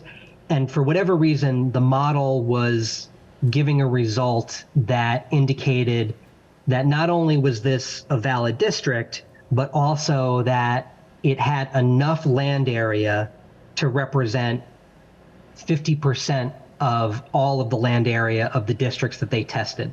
And that's one of the requirements, that you can have sub-districts of various sizes, but at least one element of your sub-districts has to represent 50% of the area of everything. And that seemed fishy to me because, we included the excluded land just for the purpose of connecting these parcels. I don't think we intended that to be, any sort of calculation of crediting us for land area, because it seemed a little fishy. So I reached out to the state on this issue, and they got back to me and basically said, when we wrote that guideline, it was really sort of meant to be in the spirit of excluded land that was kind of interior to sub-districts. And so, I'll give you a little bit of an example here. If we, the map isn't really that great, but if you can imagine, in the main transit area, Shields Park is a part of that sub-district. That's excluded land. It's a park. It's undevelopable. It's Article 97 land. You can't build anything on it. That's the type of thing that they included the provisions on excluded land to basically discourage towns from creating sort of patchwork districts to avoid wetlands or to avoid public parks or golf courses or churches. Because the fear is you don't want to have a district that has a lot of undevelopable land, and then that's part of your overall land area that lowers your overall density. The guidelines are meant to say, don't worry about that stuff. You can zone it. You don't have to pull any funny tricks to zone around it. Just include it in your district. It won't count. Something like this, where you're using the excluded land to connect what would otherwise be non-contiguous parcels, is a little bit beyond what they were intending in that guideline. And so they basically said, don't zone this. the good news is that for the purposes of contiguity, one of the elements of the guidelines is, a street or a road, if it goes through the middle of your district, that doesn't mean that either side of the road is not contiguous. So it's like if you're, either side of 93 here, for all intents and purposes, would be contiguous. I think another, example would be, 2 Adams Street and 1 Elliott Street are on either side of Adams Street here, but they're still part of a contiguous district because the roadway right-of-way is just part of it. It's a little bit, it's tough to see on this map because it's not kind of rendered, but there is a big geographic distance between 2 Granite Ave and the state DPW yard, but the only thing that this space is right-of-way for the expressway interchange over here. So theoretically, all there is just one big street between these parcels.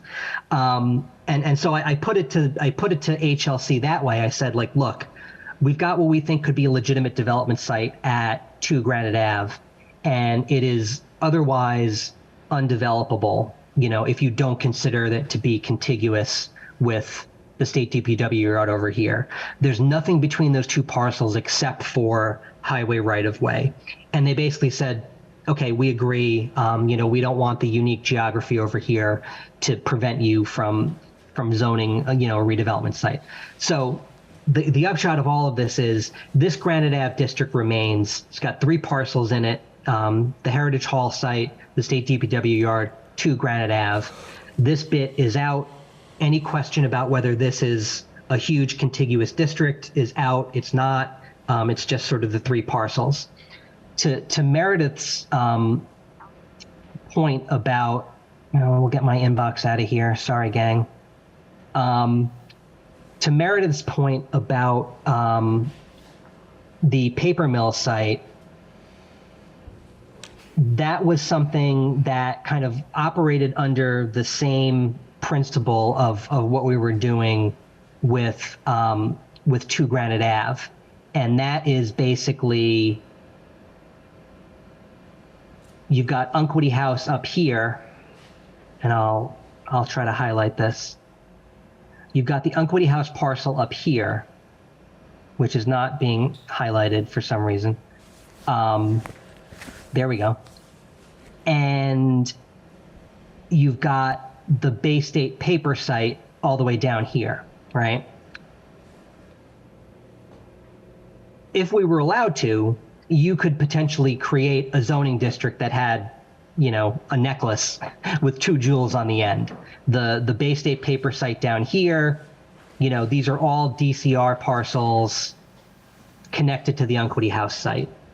But again, because that excluded land concept in the guidelines is really not intended to do that, to connect otherwise unconnected parcels, we wouldn't really be able to do that. The reason we're still able to get a district that includes 2 Granite Ave is because they're divided by a roadway right-of-way, but that's the only thing they're divided by. These parcels are divided by, a pretty big geography that could potentially be connected by state land along the river, but the guidelines would prevent that. So, the upshot, I think, is unfortunately you wouldn't be able to create a zoning district that connected the Bay State paper site to the Unquity House site. So that was the sort of the big-ish news from the state, just to kind of put a pin in that. The implications of that, and kind of this was an open question at the end of the public forum, was, the results that we got from MAPC with the sort of the large parcel districts, and the results that we got from UTIL that included, the small parcel districts in the transit area. Either of those could potentially have represented, at least at first blush, compliant pathways. But because the Granite Ave district is now no longer considered to be a contiguous district that represents 50% of the total area of any set of subdistricts, we're going to be compelled, at least if we're going down the path that we've been continuing to explore, to actually zone part of the transit area. There was a possibility that you could get away with not zoning for the residential parcels, the single family parcels in the transit area, if all of the MAPC parcels got you to compliance, but there's no pathway for the MAPC parcels to get us to compliance. So effectively what we need to do is connect Unquity House with Milton Village via, the geography between those two to create a district that represents 50% of the total land area of all of our districts. And so I think the open question now is, how much of that area do you actually zone? Do you zone? Because there's a couple things at work here, and when we can get into a little bit of a discussion, in a minute. I think Pete Jackson came up earlier, and definitely really appreciate Pete's comments. He's been a very thoughtful participant in this process, and I think he's added a lot to the conversation. I take a little bit of exception to the idea that there hasn't been a discussion of sort of equity and fairness, because I think the entire concept of spreading these districts around, town and really trying to, I think pursue the minimum possible level of density in any one given district. I think that sort of fairness and equity has been at the heart of that process. There's still dials to be adjusted here. But I think one of the sort of first fundamental conversations is, how much of the transit area do you actually zone for? Because I think there are two schools of thought here. One is you zone for the absolute minimum possible to affect the least number of parcels as you can, to provide the sort of the least amount of impacts. The other school of thought is, again, from that kind of fairness angle, do we want to create a larger district to kind of spread those impacts around, potentially enabling you to do a larger minimum lot size, for instance, in the transit area. I think, Pete has kind of suggested a 7,500 square foot minimum lot size for some of the smaller lots. You may not be able to get the level of density that you need if you do that in a small geography. If you widen that geography to more parcels, the bigger the land area, the more you're going to scoop up some of those larger parcels. Because again, remember, if you set the 7,500 square foot minimum lot size, anything smaller than that, you don't get credit for unit capacity. So you almost have to create a larger geography in order to do that. And then I think the other question becomes, and again, I suspect I've been working off of kind of assumptions and kind of feedback that I've gotten, in various conversations. I mean, my instinct here is that, everything overall needs to get to 15 units per acre. Everything overall needs to get to 2461 unit capacity. The size of the districts is not going to be a question. We're way over the minimum there. We have to be. But I think, we want to hit those targets as closely as possible. And so, figuring out, how many units do we need on Brush Hill Road? How many units do we need on Granite Ave to make sure that we are not over zoning in the transit area, for instance, because there's a world in which, you try to zone for a larger geography in the transit area to make sure that, it's fair and equitable. And then you wind up zoning for 3,000 units or 4,000 units. And so kind of modulating those, dimensional requirements to make sure that, we're not overshooting those numbers, but we're also kind of achieving some of our other goals, is going to be important. So we met with UTIL on Friday. We have a biweekly meeting with them. They are putting together a version of the compliance model that combines every sub-district that we've ever talked about. And that will allow both UTIL and us, quite frankly, and I can show any member of the planning board how to do it.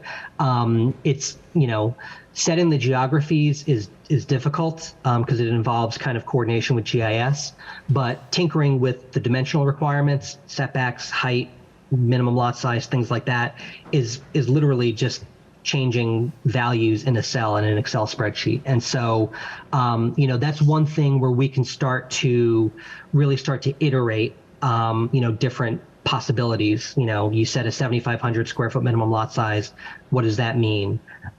You said a 10,000 square foot minimum lot size. You said it at 3 units per lot or 4 units per lot. Those are really quick and easy kind of tests that you can do once you've sort of settled on a geography. So, that's a little bit of where we are on the technical assistance component of it. I think, if there is still a desire to bring other potential sub-districts into the fold, we can do that. I definitely, and I've lamented this myself, I've probably said it in public meetings, there has been a lot of, number chasing, as opposed to, what I would consider to be, traditional planning. It's not the way that I would do it if I drew up this process, but I didn't. We're under the gun from the state, and I think it's important to understand what compliance looks like and what you have to do to get to compliance. If you start at the other end and sort of say, what do we want this to look like? What's our ideal sort of zoning district? You may spend a lot of time kind of crafting something that doesn't even come close to hitting your numbers. And so I think, the number chasing it's yucky in a way, but it's also important to understand this is what it will take to reach these numbers. And then you can start to come down from there, and start to sort of modulate things, based on what your preferences are. So we will have, the ability to start kind of really on a fine-grained basis on sort of dimensional requirements, starting to, be able to really fine-tune those on minimum lot size, do we want to have a maximum number of units per lot? Do we want to have a sliding scale? I think, this came up at the forum, and we've kind of talked about it. There's a handful of National Register historic districts in the transit area. How do we want to address that? We talk about the physical character of our neighborhoods. Zoning affects that, but also there are non-zoning things out there in terms of local historic districts and, other things. So that's kind of where we are on the technical assistance. I think some of the feedback that I think would be useful for UTL as we continue to work with them is, our original test of the transit area kind of set, 2 parameters, 5,000 square foot lot size, 3 units per lot, and then another sub-district that had 10,000 square foot lot size, 4 units per lot. And I think the thing that we've been trying to rectify ever since then is, doing the type of zoning that I think we need to do in the transit area, which is relatively low density, relatively low, and I say relatively low possibility because it's always a possibility, but, trying to have the lowest possible possibility of teardowns, and kind of setting your zoning parameters in that way, that has downstream effects of, you don't really get a very big overall density. And so you've got to zone these other parcels and really crank them up.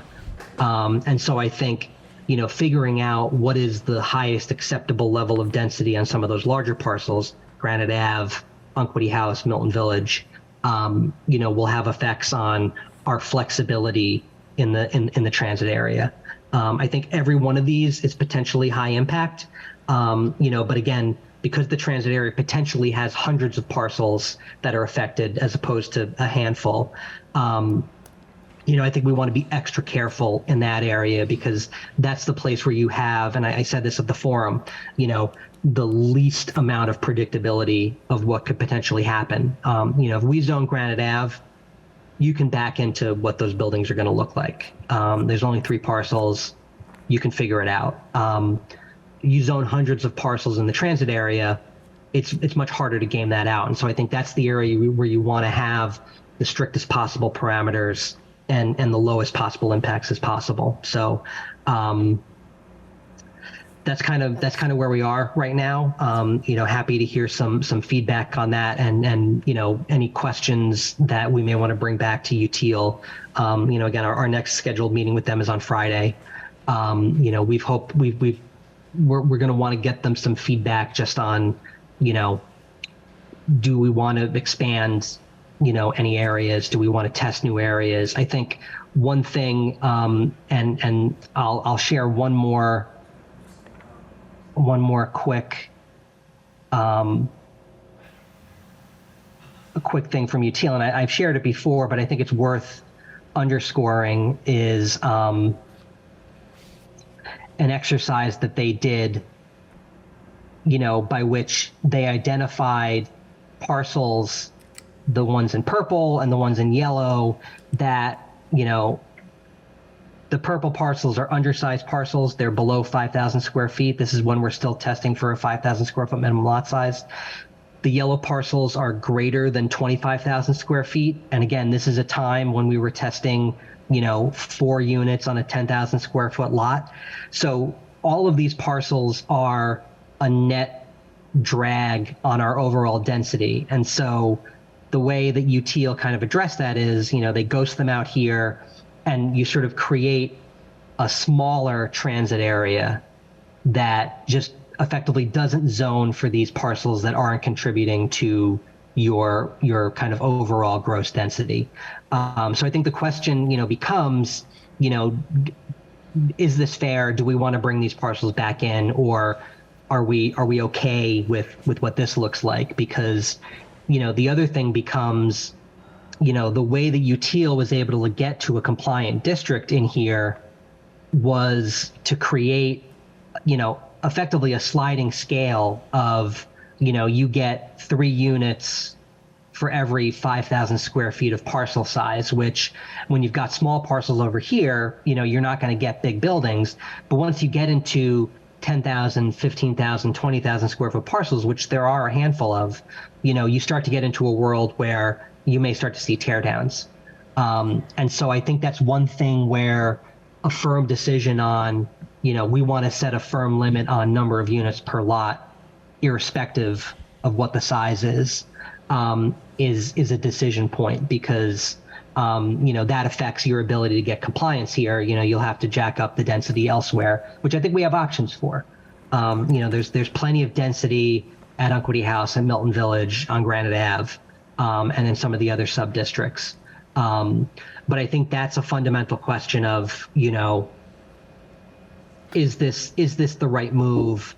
Do we want to not zone for the entire transit area and do this sort of targeted zone, or do we want to zone for the entire thing because it's fair and everyone kind of, has the potential to be rezoned?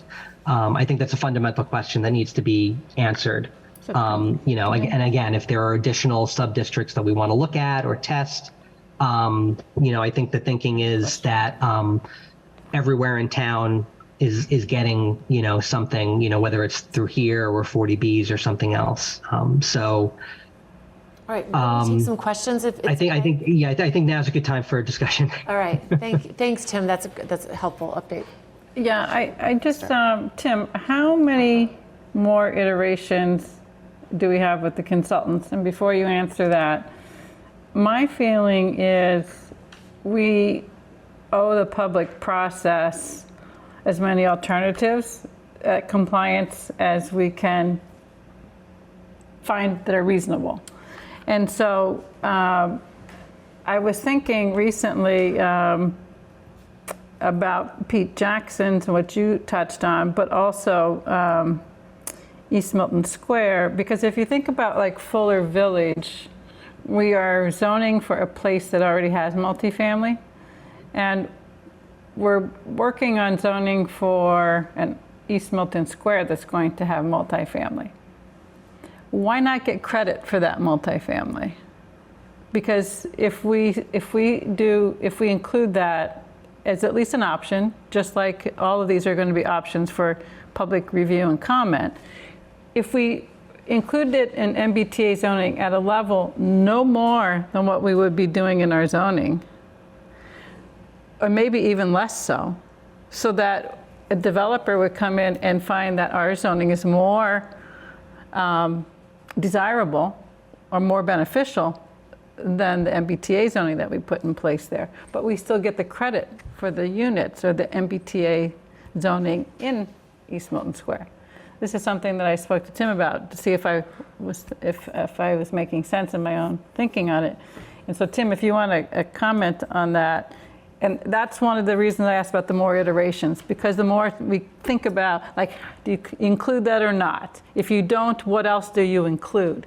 And so, I think the issue with East Milton was because it has to be a 5-acre, there wasn't enough of that, and we would risk losing our commercial base. But the idea, Meredith, may I, Yeah. is that you would make it so that it's not very desirable what your minimum is. You have a bonus to do the mixed use so that you make your, and I don't know if it would work. The numbers would have to be tested, and that's why I asked about the iterations. Because if it could work, and I understand your concern, because I agree, we want the mixed use district there. But is there a way to get credit for those units that we're going to be zoning for anyway? But I think we're not going to be zoning into the residential neighborhoods. No, but we have, but Then it don't wouldn't be forget. 5 acres. But don't forget that we have areas that are business uses that are in residential. The Hajar, the building across from the post office is in a residential district. The fruit center is in a residential district. Those are pretty big parcels. So if you include those, do we get to 5 acres? So that was something. And then I absolutely think it's worth testing out a scaled approach that Pete suggested. And I think we could cap the number of units no matter the size of the lot. Like if he says like 20 to 25,000 square feet, 5 units a lot, maybe that's the most in the transit district there between those two, Unquity House and 88 Wharf, let's just call it, yeah. What would that look like? And so having it gradated is a test. It would have to be tested out. So those are my interests in looking at those districts in that capacity, and I'm hoping we have enough fee and time with those consultants that we could get those iterations. And then, whether lot coverage and minimum open space parameters can be plugged in, because so far it's height and density and setbacks.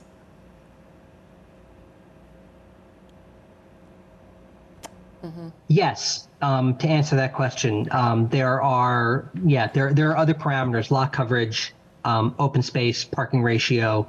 So those are all, and we've been testing like really sort of blunt type, just really kind of setting, minimum lot size, height.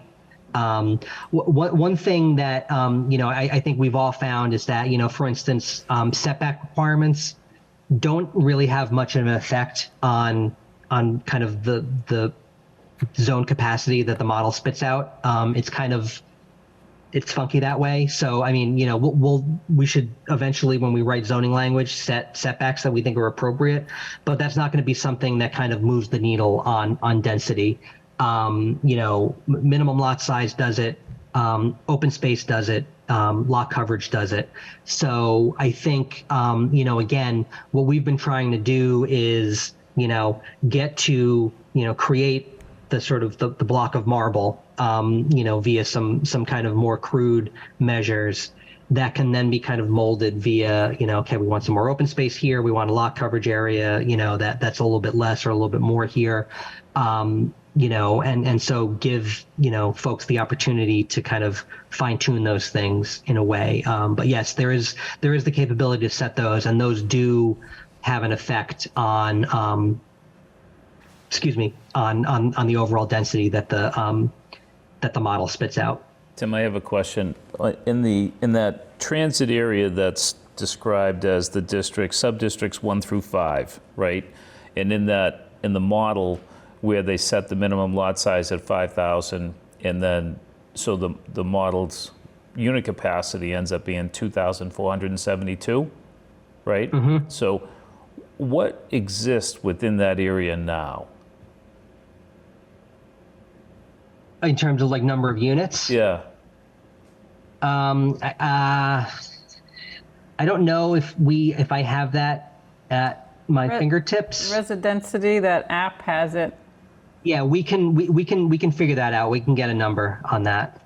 I guess I'd like to understand, that would help us understand the change in density. I mean, that it's 2,472. That's not, this is back to the point that Tim's talking about. That seems like an incredibly dense area compared to what it is right now. So that's the reason I'd like to understand how many units is in that area right now.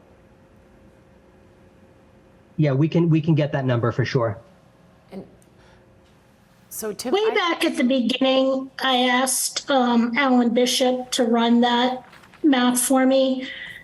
And so it was about 1,800 units, Is what as exists. I recall. It's existing, yes. So that zoning only increases that area by about 600 units? Maggie, are you talking about the entire 1/2 mile catchment area in Milton? I think. Yeah, it's been a while since I looked at that. It might But be that a was- little different than the Yeah, util just- zones, but yeah. Yeah, I mean, just to make sure we're on the same page, Maggie, what I'm referring to, Tim has a presentation that he made to the select board on the 25th. And it's within that series of slides is the slide that I'm referring to. Yes, so way back at the beginning of this, I needed a visual, because I remember I made that comment about the Prudential Towers. So I needed a visual because I'm a visual person. So I reached out to Alan Bishop, and he did a map and a breakdown of all the types of residences in that area, which included single-family housing, condos, apartments, Unquity House, and it was really all along, I think, from the extra space storage unit all along Elliott Street, and including the 1/2 mile, and I think it was 1,800. Can you share that map? I don't know if we have that posted, but I think I've seen that analysis as well. And Maggie, if you've got that in your inbox somewhere, if you could just send that back to me, just so I've got it at the top. But we did also, and this checks out for me, because we'd also done, again, via, the residency tool that Mass Housing Partnership has, you can do a sort of similar type thing. And I think Alan's analysis is probably a little more precise, if only because he's kind of, capturing every single parcel. But can you all see that? Mm-hmm. Yeah. This is sort of, the 1/2 mile radius, and you can see 1,907 units in this area. So, the difference between this number and Maggie's number, I think is, you can probably chalk it up to, maybe these lines not being 100%. But so that would strike me as, if you looked at the entire area, there's, between, 1,800 and 1,900 existing units. However, Tim, that does, I mean, that's a greater area than what Util has in their, in the districts that they identified, isn't it? Is that right? Yeah. Isn't the slide that you just had up capturing everything within the bubble? Mm-hmm. Yes. Okay. So this is everything in the 1/2 mile radius, and then it's a good comparison because you can see that line, that red scalloped line, everything in white is not on this map, but was in this analysis. That's right. That's where I'm going. So the number of units in there is going to be less. That's right. So the all that white area is not in the it is in the 1900, right?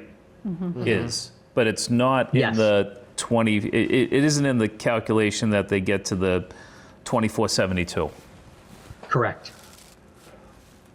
But that 24. Well, let me just double check. 2472. Yeah. So this is, I think, a problem, right? Because we don't want 2472 just in the transit area. We want probably half that, right? And one of the things that's driving that number is I talked about that sort of sliding scale of, you get, there's a typo here. The max dwelling units per acre should actually be 26 or 27. And the reason it's that is because that gets you to 3 units on a 5,000 square foot lot. So, there's a lot of 5,000 square foot lots in here, but in these purple zones and maybe a little bit in the yellow zone, you start to get parcels that are 10,000 square feet, 15,000 square feet, 20,000 square feet, that now you're getting 6 units, 9 units, 12 units, 15 units, depending on the size of the parcel. And so that is, not precisely why that number is as high as it is, but it is higher than I think we want it to be, because again, I can't speak for anybody but myself, but I think I can make an educated assumption that we don't want there to be 9, 12, and 15 unit apartment buildings in these purple zones. And so I think that's one way of kind of modulating the dimensional requirements to kind of prevent that from happening. That'll lower that zone capacity number, and I think yield a more appropriate potential style of development to the extent that there would be any development in those purple zones in the first Tim, place. amongst the ways to do that, increasing the minimum lot size is one of them, right? Yes. Isn't also changing the maximum stories from 3 to 2? You could do that. What's the upside downside to tweaking the stories? I think the upside downside is, and this is something that we may want to think about as well. Do we want to keep it? Because 3-story, it's actually 2.5 stories is the existing zoning, right? So that's 2 stories and then a peaked roof, is kind of what you typically see there. We may want to keep it at 2.5 and not do 3. I haven't tested that particular dimension. I can do that first thing in the morning and see kind of what the effect would be. But I think generally, I don't know that it would have much of an effect. Just in terms of, in that half story, depending on how big the footprint of the building is, you could sneak a small unit into that, into that half story, or, you could figure out a way to sort of chop up the building to get to 3 units. So that's one thing very easy to test. I'll do that as soon as I get to the office and see if it actually does anything. Tim, if we set it at 3 stories, does that mean that we're creating flat roof structures throughout? Well, it wouldn't be you creating them. I understand. But you'd be creating the potential for a flat exactly. roof. I'm just saying, would the result be that that's what it is? You could do that. I think so then, the other thing that you could do is a 3-story building with a peaked roof that doesn't have enough floor underneath the roof to count as a story. Cheryl might know the calculation better than I do, but there's a ratio under which a half story is calculated where a 4-foot line is drawn. Let's say the slope of a roof is like this, and the area within that 4 feet of height has to be less than 2/3 of the floor below it. So it depends on how steep the roof is. If it's a steep roof, then you're getting a bigger footprint up there. And so that half story, that might end up being a 3-story by definition because of the slope. So if you do a half story, you might end up with a more shallow pitch to get that, to get me. But I think, Sean, the point being, it's not a guarantee, but it's certainly a possibility. Sean, I think that adding a minimum usable open space is a way to do it, because even in Boston, regardless of this kind of zoning, they have a minimum usable open space per unit requirement for multifamily. Yeah, and usable has to be no less than 10 feet in width in any direction. So not a 5-foot setback. Yeah, I totally get it. And Pete makes a point of that in his comments. I agree with that. So the problem is with this, which I prefer the MAPC version versus this version, because what we had talked about, going back again to how we achieve this, but preserving historic neighborhoods and historic districts, is what we had said is, we already have high-density units. Why don't we, we've got 88 Wharf, we have extra space storage, we have Milton Hill House, we have Hendry's, we have 36 Central. Why don't we increase the numbers on those and see what we can get out of that without going into residential neighborhoods? And I think MAPC was a little more sensitive to that in the transit area without disturbing and zoning over the residential. Did they meet the minimum district area, though? Because I thought that was So- the Two problem. granite. Yeah, so With 2 grand. Meredith, I want to give you all a little bit more credit. It was you all that asked MAPC and UTL to do each of these things, so they're just doing what we asked. It's I think the board kind of wanted to test 2 different possibilities, but I think the issue and there's a big part of me that wants the sort of the MAPC collection of sub-districts to work, because I think it kind of solves a lot of problems for us. Do you recall how many issue units? is How many units we were able to get along that transit area from MAPC's version, which that wasn't affecting a residential neighborhood. It was adding the Right. housing and zoning for housing. But So let me share my screen one more time, and I'll kind of show you the 2 issues that we could still go down this route, I think, if we want.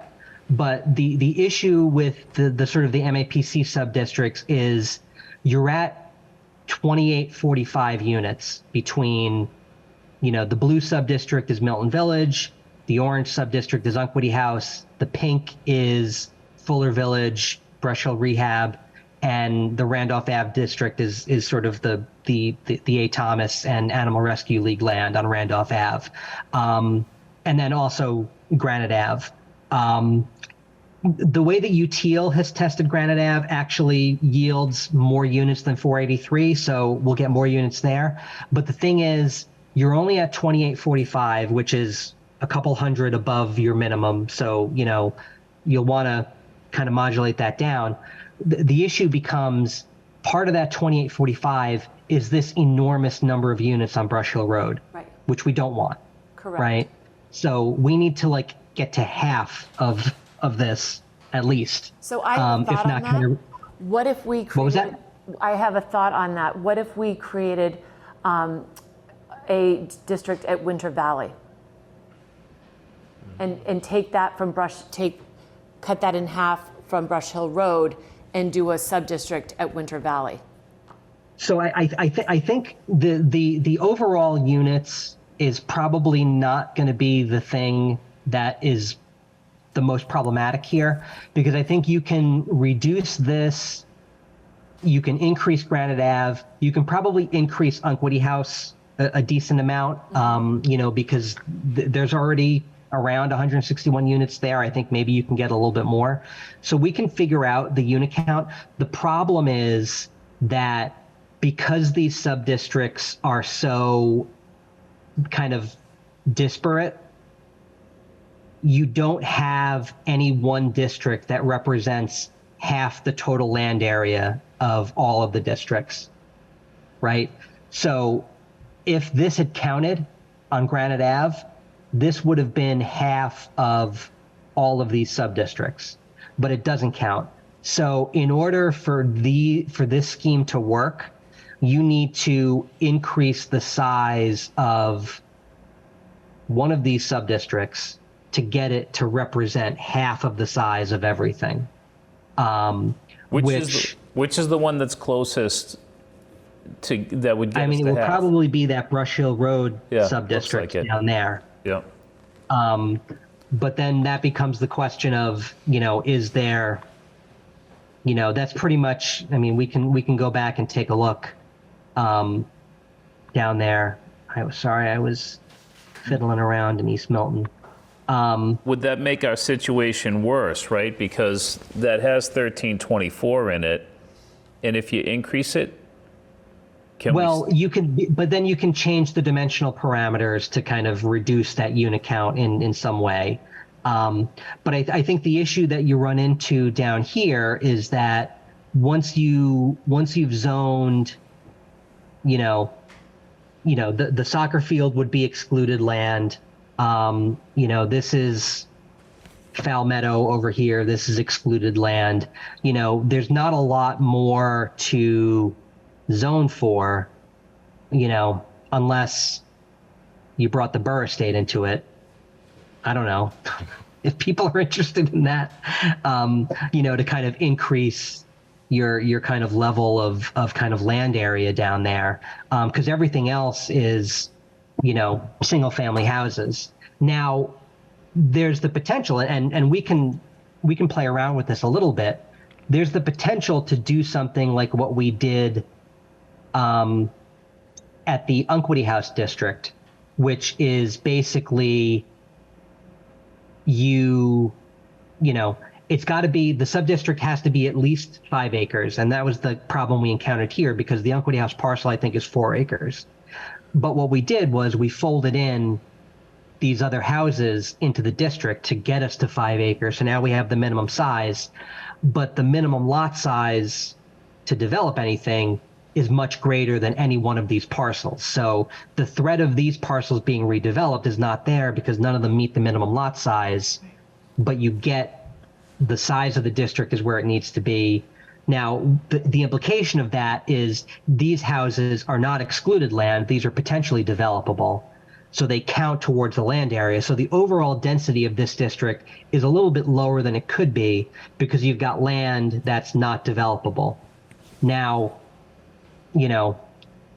if you're inclined to do that, you could potentially zone some of this other stuff that's around here and then set a minimum lot size, that's below what way above what those parcel sizes are, so that again, you've got a couple parcels that are targeted for redevelopment potentially, and then a bunch of others that you would need to do, a massive site assembly, which is, 100% unlikely to do. But I mean, that would be the way to get to a size of a district that would get to 50% is really increasing the size of this one. So it's the land area that needs to be increased, but not the number of units. So we could reduce the number of units, but keep the area larger. Right. So this one could have a relatively low density and a relatively low number of units, as long as all that stuff is made up elsewhere. The other thing to keep in mind is that 50% of your zoned capacity needs to be in the transit area.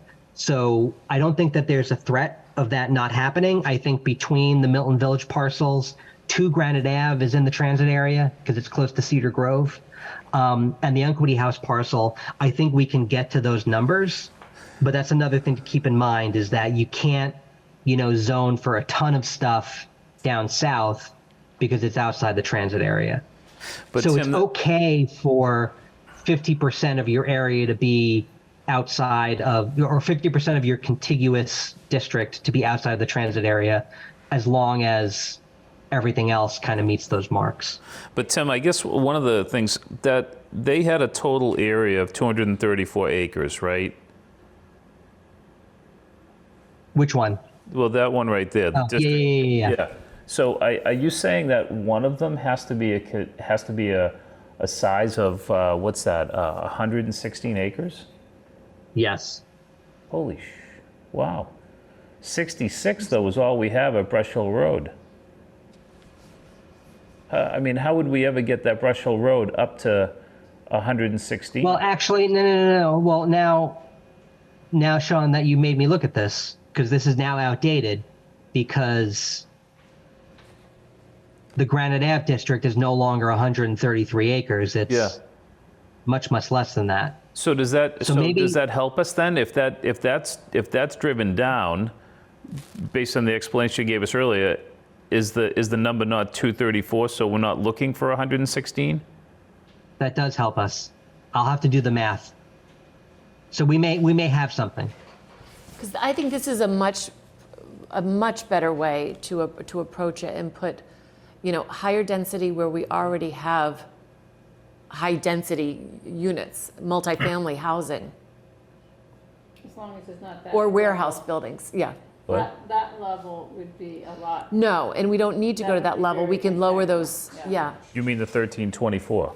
Yeah, I yeah, think that's we don't- crazy. That's, Yeah, because currently at Fuller, it's.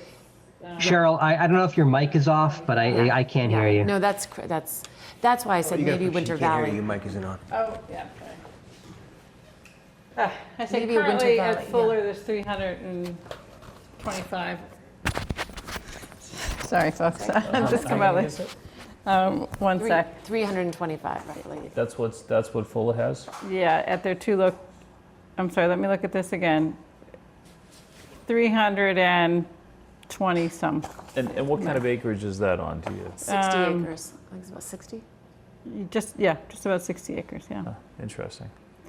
Um, So that's a density that's 4 times the Fuller That's density. what I'm saying. I don't think we should be looking at that as a savior. I mean, it's a help, it's a piece to help, but not at that density. Yeah. And this is why I was interested. Do you have, Tim, I guess maybe we don't want to look at it, but I'm interested in what East Milton can bring. It doesn't help on the 50% of the land area, but can help on the numbers. Yep. But wouldn't Winter Valley be preferable to? Not 5 acres though, is it? You connect it with a memory clinic, it would be. I don't know if it. It's right next door. Yeah. Well, I mean, you got to think now you're giving the memory care or the hospital, a second. Don't zone something that you don't want to see multifamily on, I guess is what I would say. What is, do you know what the reason. Winter oh, Valley sorry. is? How many acres? I think he's saying the memory clinic, but isn't No, that but slated as- Winter Valley. That must be at least 5 acres. I mean, Winter Valley is huge. It's huge. It's like 20-something acres, Yeah. or 12 at least. that's why My numbers might be off. If we But did a low again, unit- that would have to be a thing, Meredith, where the existing density is, by virtue of the size of that, that project is relatively low, even though it's multifamily. It's Yeah, this is 160. 21 and a half acres. It's 160 units now. We approved 35, was it? So it's And 190. it's 7.4 acres. I'm sorry. Yeah, it's 7.4 units per acre before. It's 21 and a half acres. So Yeah, so, do you do you a can. model on that? You have to also remember that there's 120 units of 40B, a block, that's a couple of houses away from it. You're potentially putting a lot more units in a very We narrow wouldn't want stretch of to. Canton Yeah. Ave. Well, that would be the goal, is not to put a lot more acres, but it's a area that already has a lot of density, and if And could you absorb that 40B project also in there? Right to your East Milton Square point, if we already Well, have units, just absorb them in another I would district. just be curious to see that That'd be great. doing a low necessarily. level of units there. That is How that would. 40B's going in anyway, right? No. No, No. not I mean, there's all necessarily. kinds of challenges on that right Oh, I now. thought that was Yeah. a slam dunk. No. No. I think we have Yeah, to be and I careful think, about trying again, to just to concentrate be very careful. in one spot. too many. If you give someone a buy right option, they might take it. Yeah. So Yeah, my concern with Winter Valley, we have we have our seniors to consider. So I would hate to give up the opportunity for seniors with lower income to live at Winter Valley for families. That would be my only No, I would concern. not Good want to point. see it. I would want to see it done as an incentive, that it does not incentivize anything being torn down.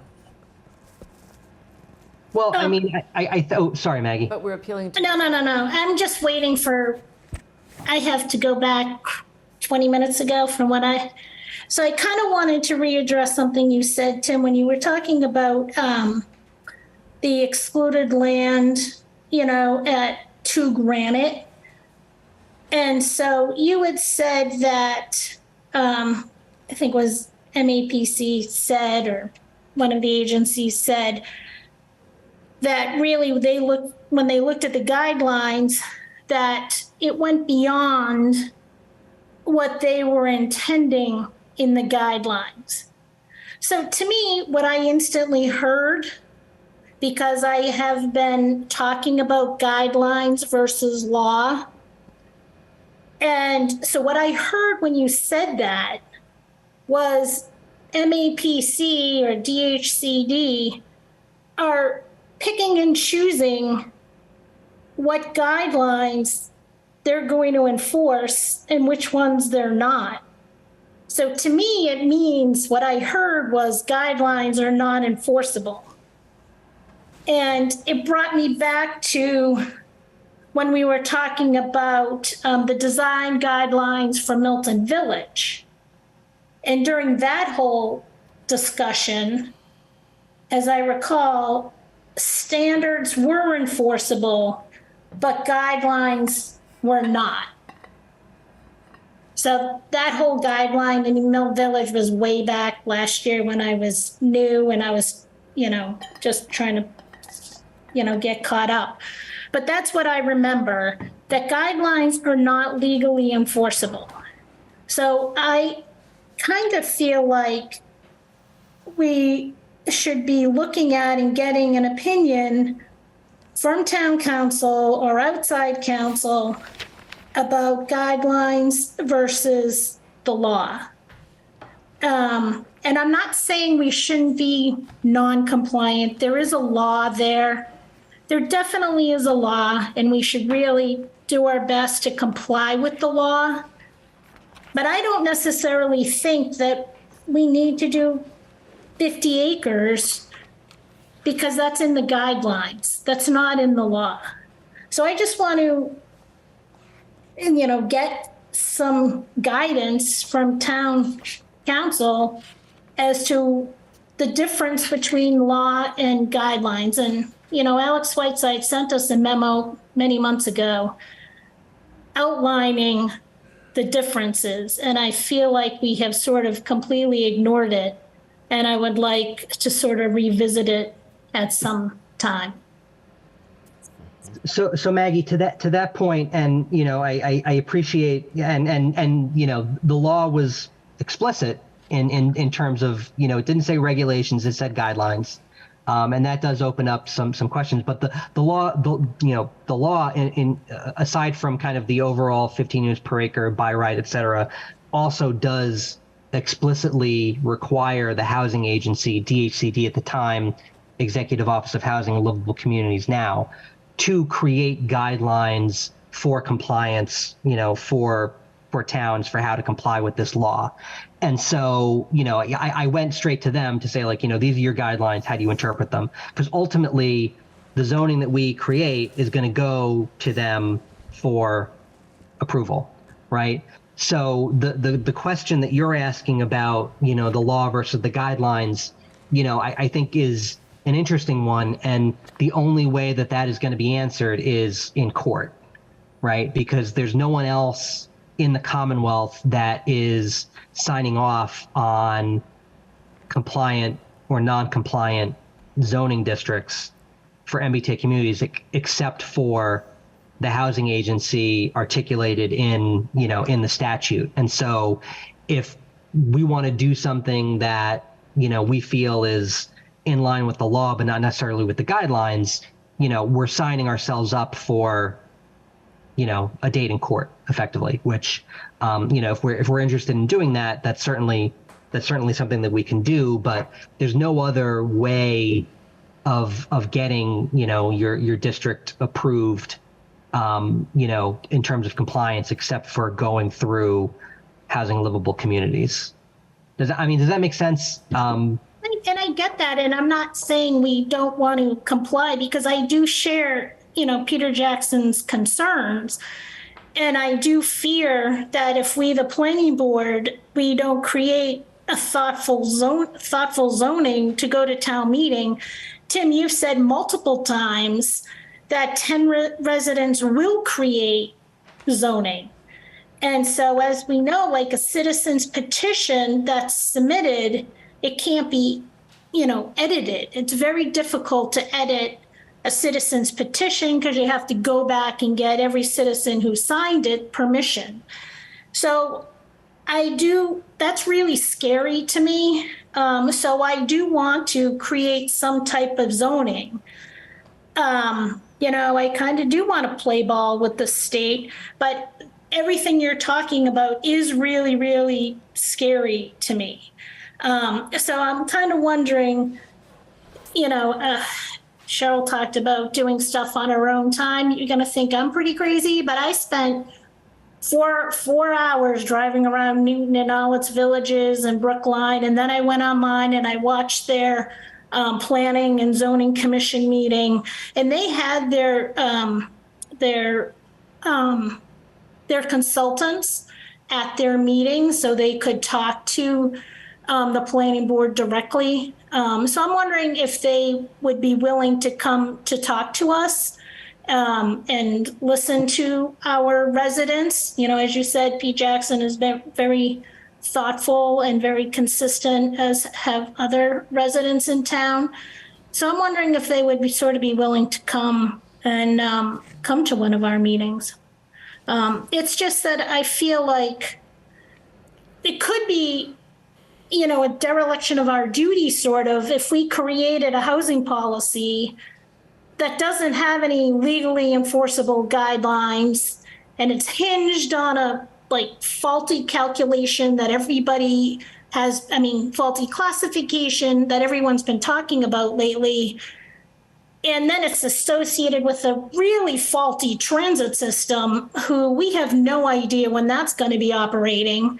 And we haven't even mentioned anything about the financials for our town. We haven't heard back from our consultants for that. So I was just kind of wondering when that consultant was going to come in. So I'm not sure if it's advisable or not advisable that all these consultants come in at the same time to walk us through everything. So we don't have meetings in our scope of work with UTIL under the current grant that we're on. There is, the planning board, well, not the planning board, but the town got, a $50,000 grant from the state, for the purposes of drafting MBTA community zoning. We're spending $30,000 of that on the fiscal impact analysis. So there is, under that grant that we have, some additional funding, potentially to add some scope to. It's a little bit of, kind of mixing, your peanut butter with your chocolate, because the work that we're doing with UTIL is through a separate grant from MHP. So, you'd have to work out the procurement issues on that. But, there is the potential to add some scope to our work with some of these consultants, and we will have RKG come in eventually once they've got something to present. So, that's something that I've got to figure out in terms of, how to work around the procurement issues, around kind of bringing UTL on board for some additional scope. But we can certainly do that. Just on the fiscal impact analysis, Tim, can I just ask one question on that and how to do that? Is it possible to secure an hourly rate from both of the consultants and invite them to a meeting and just pay them on the hourly rate for the hours that they attend a meeting? I'm not familiar with the procurement process, but for something as small as that, does that require a difficult process to be able to do that? I'm gonna have to get back to you on that. It doesn't sound unreasonable, but I've been burned before on things like this. No, So I can appreciate it. I know I definitely understand the question and the sentiment. The program by which we got the technical assistance from UTIL was very, that scope was written for us, effectively. So everything got handed to us, which is great, to get free stuff, but also, it's not exactly what we would be looking for if we had drawn up the scope ourselves. So I will talk to them. I will talk to, we have a new assistant town administrator who's acting as our procurement officer. So, we'll talk around how to get that done. Because I do think that, as much as I love, being the middleman, it would be nice for everyone to talk directly. Yeah. We just want to make sure that we've got folks under contract and able to be paid to do that. Tim, what I'm suggesting is not even to try to go back through the channels of how we funded those. We have our own funds, right? I mean, there probably couldn't be a better utilization of the funds that we have than to ask a representative from both UTIL and MAPC to come to a meeting, bring both of them, let both of them share their perspectives. It could be a very, very valuable conversation. And what could it cost us? They can't charge as much. Yeah, let me look into that. That's certainly a question that we can ask of those folks. So I will get on that. And again, just to get back to RKG, they have been in data collection and analysis mode in terms of collecting data from police and fire department, in terms of call rates. They've been working through the town and school budgets.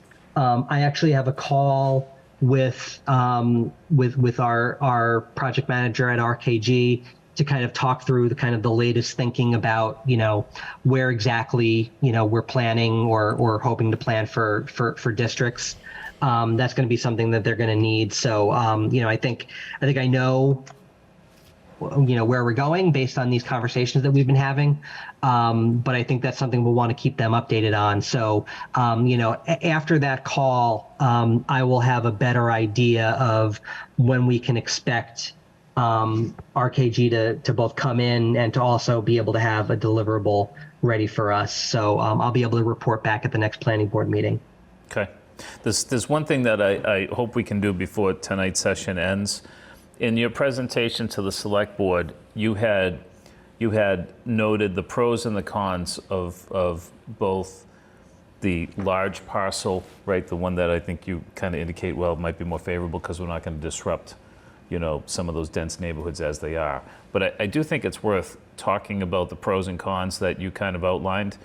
And, I think one of the realities of the large parcel approach, and we can debate, Cheryl, whether it'll be 2,400 units or 2,200 units or 2,000 units. Or 800 units. Yeah, well, I think there's a far greater likelihood, and Tim notes this to the select board, that if you go that way, that's a much more likely path, to development than if you use the UTIL's sub-districts of 1 through 6. You know what I mean? Yes and no. Because many of those are already existing. The Hendry's Building, 88 Wharf, 36 Central, Milton Hill House. Extra space storage, maybe, yes. But J.D. Wild's new building, that's already going to be, units. So those are already high density existing units, you might say, and also Fuller Village. So my thinking is zone where there is already a lot of multifamily housing, because the incentive of actually Fuller Village saying, you know what, or 88 Wharf, we're going to tear this down for a handful more units. It's very unlikely that those are going to be completely destroyed. Yeah, I don't disagree with 88 Wharf. There's no doubt about it. But in the big parcel approach, it's not just 88 Wharf. There's plenty of big parcels, including the Granite Ave one, right? Granite Ave is probably without a doubt, or even Brush Hill Road, where it's going to be attractive for a developer, and you'll get a development that'll happen there much faster than the consolidation in hundreds of transactions that would be required within what UTIL has within those districts. I mean, there's hundreds and hundreds of lots. And if you capped, like I suggested earlier, which is what Tim actually asked us to consider, then no matter the parcel size, you're only going to get your cap. So that consolidation is not going to work. The cap of what? Well, we have to come up with that number is, right? But what if it's 6? What if it's 9? But can't somebody consolidate and buy several? If you say that your maximum number on, no matter the lot size in that particular sub-district, the maximum number of units is 6 or 9 or whatever it is that we decide they should run, then consolidation doesn't matter. Why wouldn't it matter? Because you would say that if let's just say your lot today is 10,000 and you're going to apply, because you bought 3 lots, you're going to apply, and it's 30,000. square feet, but you've capped it at 6 You've units. I'm just saying. You've capped the lot size at 6, no matter what size the lot is.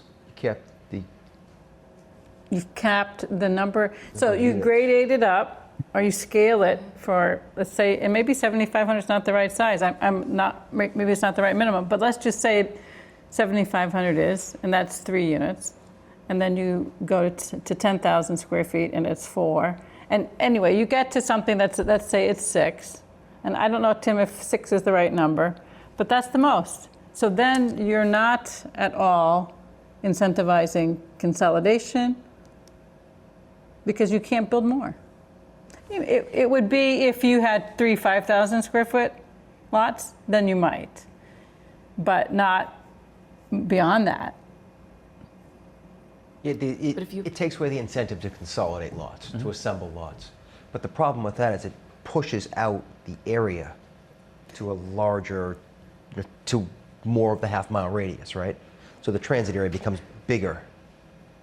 Which I don't know if it's a bad thing. I'm just saying that's just an observation. It's one of the things that will happen in that instance. It's one of the things that would have to get tested, obviously. It's just, I think it goes into what Pete was saying, is you're going into areas where you're changing the physical character of those neighborhoods. And you've got houses designed by the architect Emerson that are not only externally, architecturally, amazing homes, but the internal, these houses will be, the properties will be gutted. I think of in my, just down, a street that I know, Governor Hutchinson's old gardener's carriage is a small little single family. That'll be demolished and totally decimated. It would be gone. Historic, in a national historic district, I think if we can zone so we don't have to risk losing these really amazing and becoming something that is what really defines Milton. Yeah, I think these areas. I think when we begin to think about the equitable or equity aspect Yeah. of things, I don't think you can assume things won't change where you're putting the zoning in place. So if you say, well, we already have lots of units in all these other places and we don't think anybody's going to really build there, you're taking a risk for that neighborhood. You're taking that risk for others because you're putting the risk, you're putting the prioritization of one neighborhood over another. And that's the part that I think you have to be very No, and I'm not careful saying that. about. That's why I'm saying Yeah. zone for higher numbers at an extra space storage, which is not going to, that's not going to, and it's going to be the same number of units. So, basically we're getting half the units along the transit area. No, I absolutely agree. Like So the I'm- multifamily area should get more. Right. So But what I'm concerned about is concentrating too much, like you say, like put more at Fuller Village or put, include the memory care and Winter Valley and in an already where there's a 40B. It's like then you start to calibrate, well, those are kind of, it's okay over there, but it's not okay over here. Whereas, because I'm those saying are much spread bigger. those. It's only okay because they're already existing. That's what makes it exactly what I'm okay. saying. I'm saying let's zone what is already existing. At that And level. to take it a step further, we should do that and then find out how many units we've satisfied and then back into our transit Right. area. I just feel like we're Like, going let's around in reduce, circles here. I strongly believe in reducing the number of units at Brush Hill Road. I think that's crazy. But if we could take advantage of the land area, reduce the number of units there, maybe find another district as well, we can not zone in areas that we don't want to destroy the physical character of it. I think this is a great example of, there are two clear potential options here. And to be able to sort of test both and show the implications of both.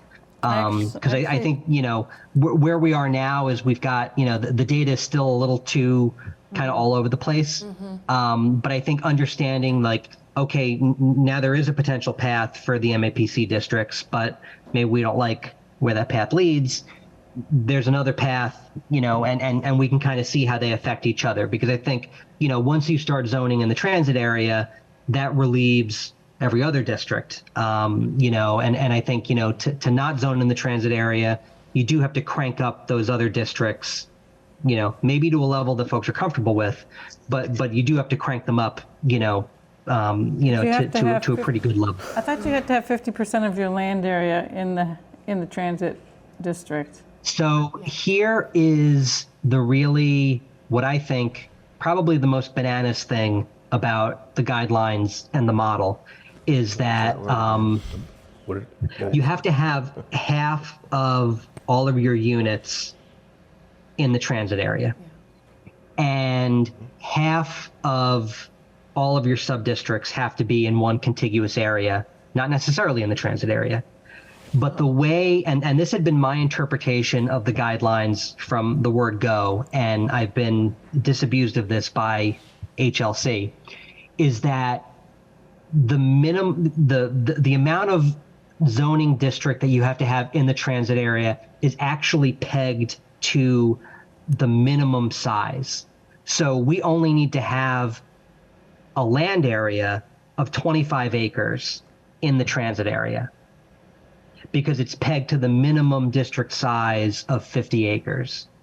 Now, that may not necessarily be relevant because you also need to have 50% of your zoned capacity in the transit area.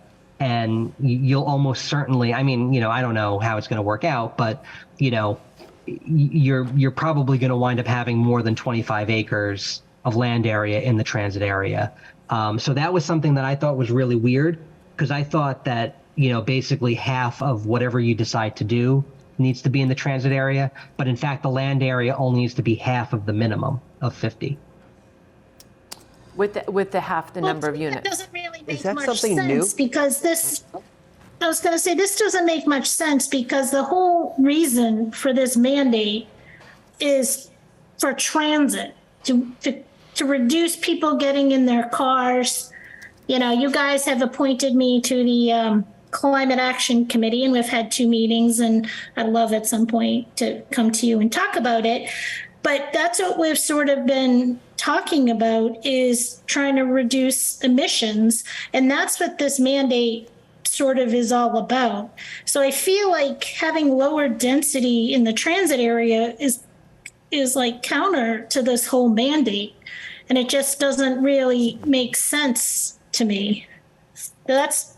I guess I'm just confused. I'm just confused by the whole mandate and how some guidelines you can talk yourself out of, and other guidelines you can't.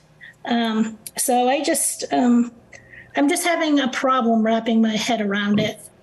Yeah, Maggie, I thought that one was a funny one too, but I think that you touch on an important point, because there are different planning principles here in tension, right? Where, if you were looking at it from the perspective of, what is the purpose of all of this? It's to do transit-oriented development. Well, then we should do transit-oriented development. But, the other thing, and we've talked about kind of equity and fairness, because our developable area in the transit area is less than other communities, we've been given the ability to zone outside of the transit area. And to what extent do we want to take advantage of that? And, I think we've heard. Tim, I've heard you say that, but I feel like that's not specific to Milton. I thought that was written in the guidelines. I thought every town could take advantage of that.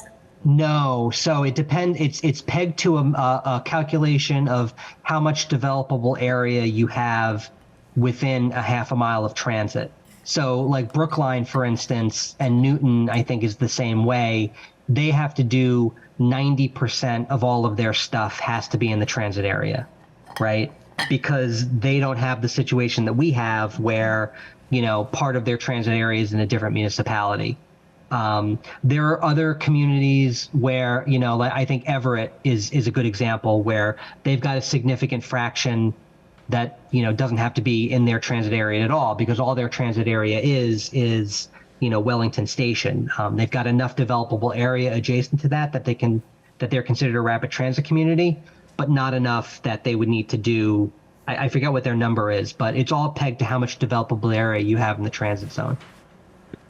Wait, so is their number different than the 25% of their but I think it was housing something stock? like over 60% of our greenhouse gases in Milton come from emissions.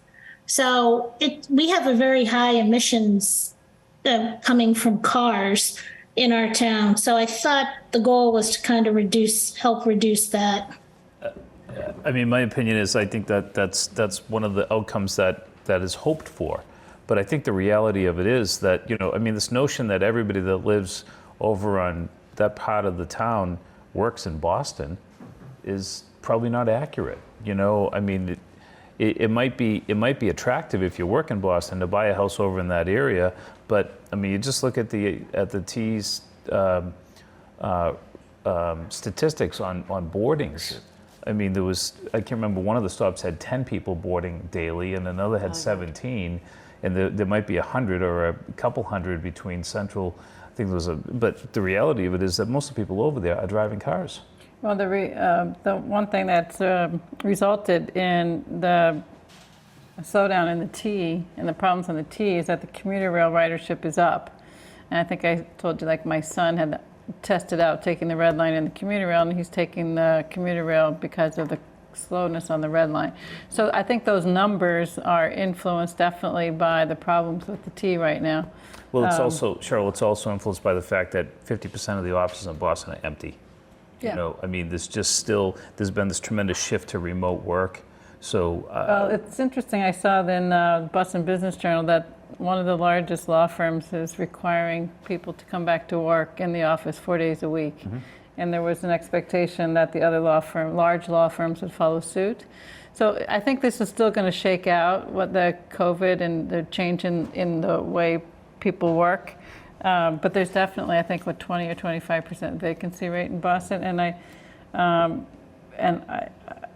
But you saw with your traffic today, there's no shortage of people in their cars. So there's definitely people going to work by car wherever they're going. One thing I wanted to make sure we had time for, if you don't mind, is Maggie said design standards versus design guidelines. I know that we are allowed to put design standards into zoning, and I talked a little bit about form-based codes at one time, and I'd really like to understand, Tim, what that would take from a time and cost point of view, because that's the way to get at character that Pete Jackson and others have talked about, and it's going to take some effort, but we do need to kind of have the general areas kind of defined, because you need to know what your existing fabric is. But if we said, okay, one of your existing fabrics is this area between, along that, I'll just call it the Elliott Street corridor, that's one of your kinds of character. Your other is something that already has multifamily on it, say like Fuller, and another is kind of like an empty site, right? So those are sort of, I think, the three categories we would have. And I'd love to find out, get that information, cost and time to do that form-based. Scope. Isn't that, Tim, in UTL scope, is to do zoning? No. I think we have to do the zoning. They're on the hook to help us develop The districts. That's it. Basically, and not to necessarily write the zoning. Can I? Okay. Sorry. Because that's where Newton is right now. UTL is doing their form-based zoning because they were doing it. They were further along, yeah. They were further along, and they have So I agree with what you said, and I think we have to have time to do that. But we've had a pretty good discussion here on the different options we have, and I just want to make sure we go back and identify what do we have to do so we can make decisions. Right. Because you count these meetings are evaporating. We're going to be out of August really, really soon, and from the discussion tonight, I know, Tim, you must be making notes of the things that you want to do or need to do, and I think in order for us to get to a conclusion, we might need. Tim, you said you want to go back and recalculate the acreage that was in UTL's table, right? Yes. So given the discussion we had tonight, is there any decisions we can make tonight? Or are we waiting for more information? So I think where we're at right now is I'd like to go back and kind of, take that marsh parcel out of Granite Ave and see where the numbers are from an acreage perspective. We may already now have a 50% contiguous district at Brush Hill Road with that subset of districts. And then the task becomes, how do you reallocate? Because we've got to reduce the number of units coming out of the Brush Hill Road parcels, right? I think we all agree on that. Yes. So, there's a few units to spare because we're at like 28 something. We only need 24 something. But there is going to have to be a reallocation of those units that come off of Brush Hill Road. Those have to go somewhere. And so I think we can come up with some options for that to bring back to you all. I think the other, the other set of options is, actually zoning in the transit area to reduce the load on some of the farther flung sub-districts, right? Because I think to Maggie's point, if you actually want to put as many units as you can near transit, and you want to sort of, keep things, I don't know how much interest is there in zoning in the transit area. I guess I know. Meredith, I think, has made her opinion clear, but Well, I think do we Unquity- want to see an option Right, 'cause I think that we includes? we like the Unquity House parcel, which is transit. I Right. actually think we owe the residents an options, and I think to take that off the table ourselves without having the residents see that as an option is a mistake. And I think taking East Milton Square off the table for the same reasons. I'm not advocating for one or the other. I just think residents should get an option, at least at this stage, before we hit the zoning, that people can weigh in at either the August forum or another forum that gets scheduled.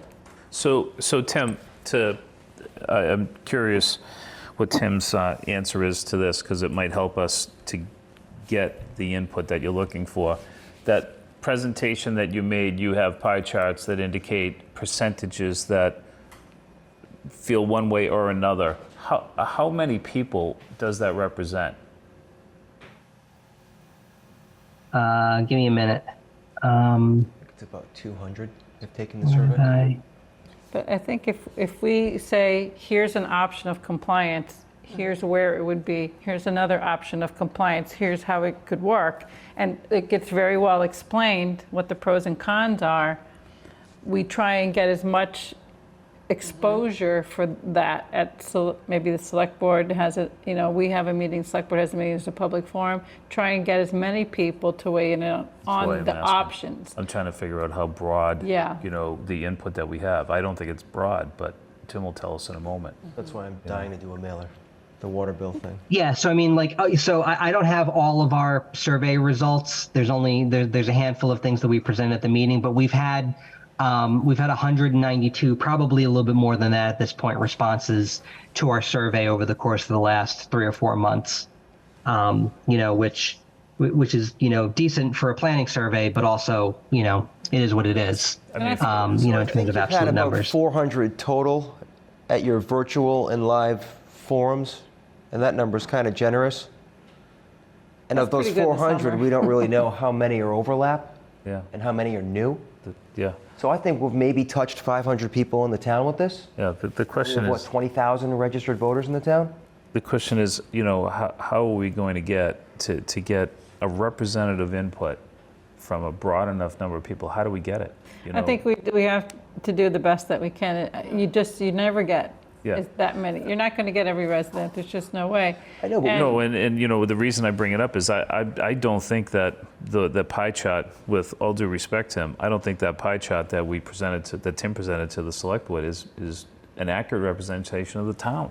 If only 200 people, we get 28,000 people that live in the town, and forget how many voters Yeah, we but how have. many even are registered to vote and how many vote, right? I this understand, is the yeah. issue. People don't. Still, Cheryl, we're talking 200 or 300 people. That's a I fraction. don't disagree. What I'm suggesting, I'm not talking about the survey at all. What I'm suggesting is we get as many options for compliant districts. Like we already are weighing in on, we don't think Solar Village at that many years. And I think we should continue to do that. Yeah. But when we get to something that we think, yeah, that's an option, it has pros, it has cons. Yes, that's an option, has different set of pros and cons, and try and get as many people to weigh in on those as possible.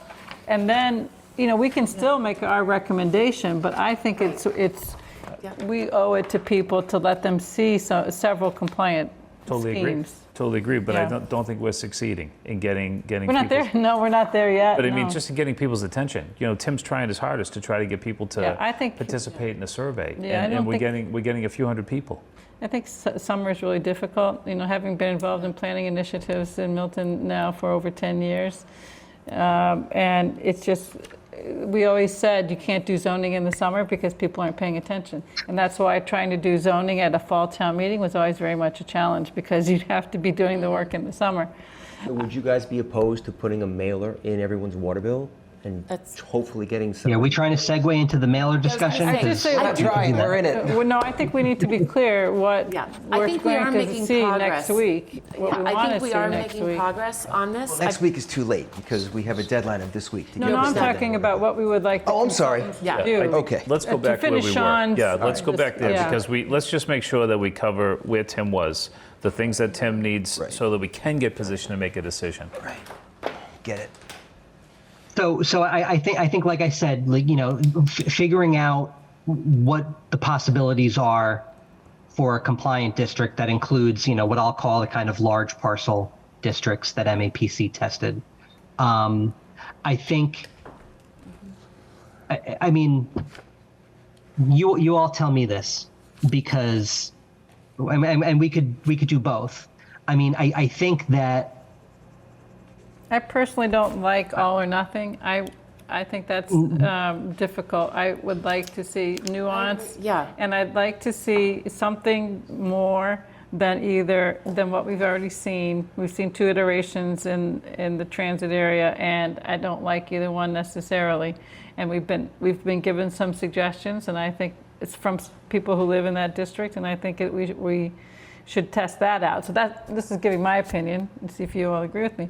And then I'd like to see, as you said, Tim, ratchet down Brush Hill Road, at least in terms of what density it could produce, and maybe include the other parcel, if we need to make that the 50%, Which other parcel?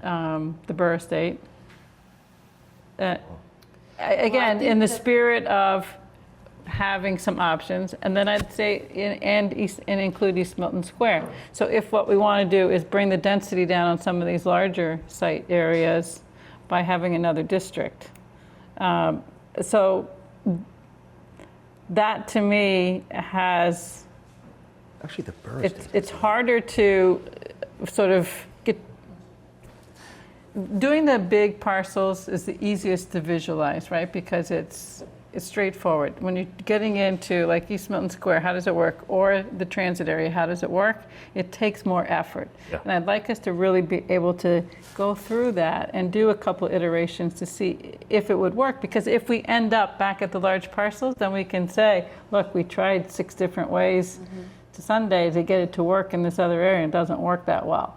So in the models, there's 2 areas where we have to come up with a lower number of units. One is over in those transit districts, right? And we were talking about how to do that. And the other is the Brush Hill Road district. Those are the 2 that Right. are too overwhelming. Right, so One we had need- one had like 2,400 units, right? That was in those districts, and the other one had 1,300. Both of those we need to figure out how to reduce. If you look at the setback requirements at Fuller Village, for example, and maybe height and minimum open space per unit, Yeah. I don't know, maybe go 2.5 stories in the Yeah. transit corridor to keep it consistent, because the half story is occupiable. It's just not the exact same square footage as And what's what about below it. open space? And I'd like to think about, and maybe Tim, you can think about too, what reasonable minimum open space per unit might be. And that would be grade level, not like roof decks and balconies. Yeah. I think, and my first instinct here, and the first thing we'll do is just, people are comfortable with the existing zoning. And I think we've tried to, especially, some of the other bigger areas are a little more up for grabs. But I think if we're going to be testing in the transit area, I think people have tended to like the existing requirements. I think that keeps the most potential for maintaining, the fabric. So that'll be my first take on that. I think one thing that'll be very useful, and again, because it makes it easier for me to not have to continue to go back to technical assistance providers. Once I have a version of the model that has all of the districts in one place, I can begin to sort of cut and paste things in a way that, we can give you an iteration that has just the large parcels. We can give an iteration that has the large parcels plus the transit area minus the large parcels, all of that plus East Milton or minus East Milton.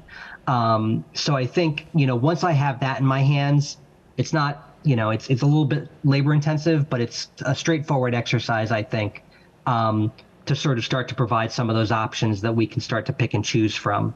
So Tim, may I make so that'll be, sorry. Sorry, I just wanted to add the other parameter that we talked about earlier, but just to be sure that we get it covered. Minimum lot size of 7,500 with a sliding scale of units. And I'd say follow Pete Jackson's recommendation number 6 for that. And then 6 is the maximum number of units. I'm just throwing that out for the. So with the on those minimum parcels. of 7,500, we're still achieving the 15 units per acre, right? That's what they have to test. But wouldn't we still have the same problem? Because if you put 3 units on 5,000 square feet, you still have no open space. Most of your lot is parking. If you bump it to 7,500, are we limiting it to 3 at 7,500? Yes. Okay. That's what. So 7,500 is the minimum lot Are you size. saying 6? Were you saying 6 or 3? I'm saying 3 for that size. 3 is the Then minimum. you can do 4. 7,500 If we follow, I'll just read Pete's suggestion. Yeah, I have it right in front of me. I'm looking at it. Yeah, so you see where it's 3 units from a lot that's 7,500 to Yeah, 10,000. yeah. 4 units on a lot that's 10,000 to 15. 5 units on a lot that's 20 to 25. Yeah. And then I guess I would say anything over, we could cap it at that. And he Cap it just at said, if you wanted to make 6 the maximum on any lot larger than that. And I'm not saying that these are numbers that shouldn't be further thought about, but it's a way to see how that works, Yeah, how I'm that just trying to district might understand it, work. that's all. Yeah. So here's one thing, and I hope they don't think I'm a nag because I actually asked them a lot of questions. One thing we talked about, the definition of multifamily. The alternative definition of multifamily is multiple buildings on a lot with 2 or more units. So if you have a 3-unit building on a lot, that's a multifamily lot. If you have 2 families, that's a multifamily lot. Now, one thing that I want to kind of find out if it would pass the sort of the by right test is if we wrote zoning that basically in certain sub-districts required you to do multiple buildings with multiple units, because what that would do is on some of these larger lots with existing, large houses, effectively kind of a mini version of condo conversion that we talked about a couple of years ago, Yeah. where, you're required to create a certain number of units in the existing house, and then you have the ability to build a second building on the lot. Now, That's where you destroy I the want- physical, sorry, what was that? that's where you destroy the physical character of your neighborhood, though, too, if you're getting into that. Well, but it beats a tear down, right? So this I'm trying to avoid both. But I really, Tim, are you absolutely certain? Because I talked to Tim about this today. Yeah. If you could keep the single family and add a 2-family, then you're not incentivizing a tear down, because if you're only still allowed to do 3 units, then what's the point, right? So, yeah, but all the buildings on the lot have to have more than 1 unit. this is what is. But if you can do more than, that's why I'm saying zone 10 acres per, zone a higher number in a smaller geographic area, but you're still putting all of, you're still doing 50% along on transit. I'm not saying do less on transit. I'm just saying, go higher density in areas that already have higher density. And then you But- don't have to, You've heard from some folks Yeah. that they want to make sure we think of this equitably. So Yes. I do think we need to not do that just yet. I think, it's 50% of that's what I transit, like about yeah. these sub-districts that UTIL showed, even if, because then you can parse Right. out parts of it. So maybe when they look at this, as we've talked about, Meredith, you can still, look at, does it work with these numbers that we've just said? And then does it work if you peel out that Yeah. subzone 7, subzone 6, or whatever it is, right? right. I mean, I think we do, want it to be equitable. And so that's definitely, Yeah, so I also want to be mindful of the hazards along some of our roads. So as you all know, Route 28 Randolph Ave and Chickatobit is the deadliest intersection in the state. And DOT is working on a whole plan to try to help with that. And by putting in a roundabout, which I believe about 1,800 residents in the town did sign a petition to not do that roundabout. So I think it would be actually irresponsible of us to create zoning to allow for, 300 units up on Randolph Ave, putting it into a situation that is already extremely dangerous. I don't think that that's yeah, the I best agree. place Yeah, in all I of think that our goes to that town. pro-con list, I agree. Yeah. where we're going to eliminate some of these potential districts through that pro-con kind of discussion. But until we can make up those units somewhere else, Maggie, that's the issue, right? Or we can figure out how to be compliant without needing that site. right. Yeah, and it's still, I go back to, you have to look at what is the purpose of this mandate. The purpose of the mandate is to create housing along transit and to reduce greenhouse gases and emissions and traveling. So that's where, again, I'm struggling with this whole thing. And sometimes, we didn't create the mandate. And now we're forced to kind of create some zoning on something that doesn't work for our town. And I think it's really, really unfortunate when we really could have done something a lot better. Well, Randolph Ave And I does think- have bus line, and that's what the justification for 240Bs on Randolph Ave is that that's public transit. So, Yeah, but these guys are saying the T. I mean, the purpose of this is to write. Yeah, but the bus lines are excluded from this mandate. And again, the 240 only runs once an hour because my staff takes it. So I'm very familiar with the 240. But because of the proximity of the site to the Chickatobit, I just think that's a deadly combination. yeah, again, I think, this is one of the things where residents of the town that live in all these neighborhoods should be aware of it, be aware of the options, and provide us their feedback. Yeah. So, Tim, do you feel good about that, where we're headed now? Yeah, I I think think there's I get it. And so I'm gonna as soon as and I'm expecting this tomorrow from UTIL, a nice clean compliance package that we can start kind of fiddling around with some of those numbers and kind of again including and excluding certain sub-districts. So that may not be something that is 100% ready for next week, but I think we'll be far enough along next week to have an informed discussion and kind of see where it's going. So I feel comfortable. I feel okay with this. So yes. Okay.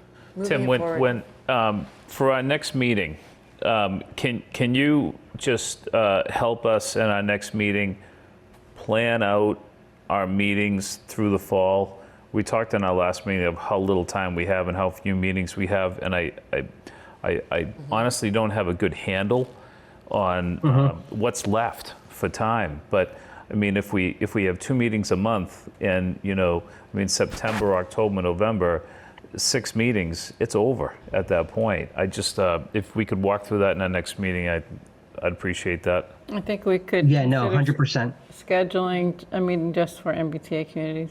Yeah. A meeting or 2, right? We don't have other Yeah. agenda items.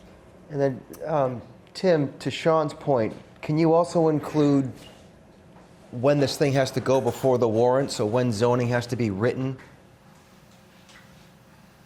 Yeah, it gets to the yeah, warrant, then when it and I gets to the think town just meeting?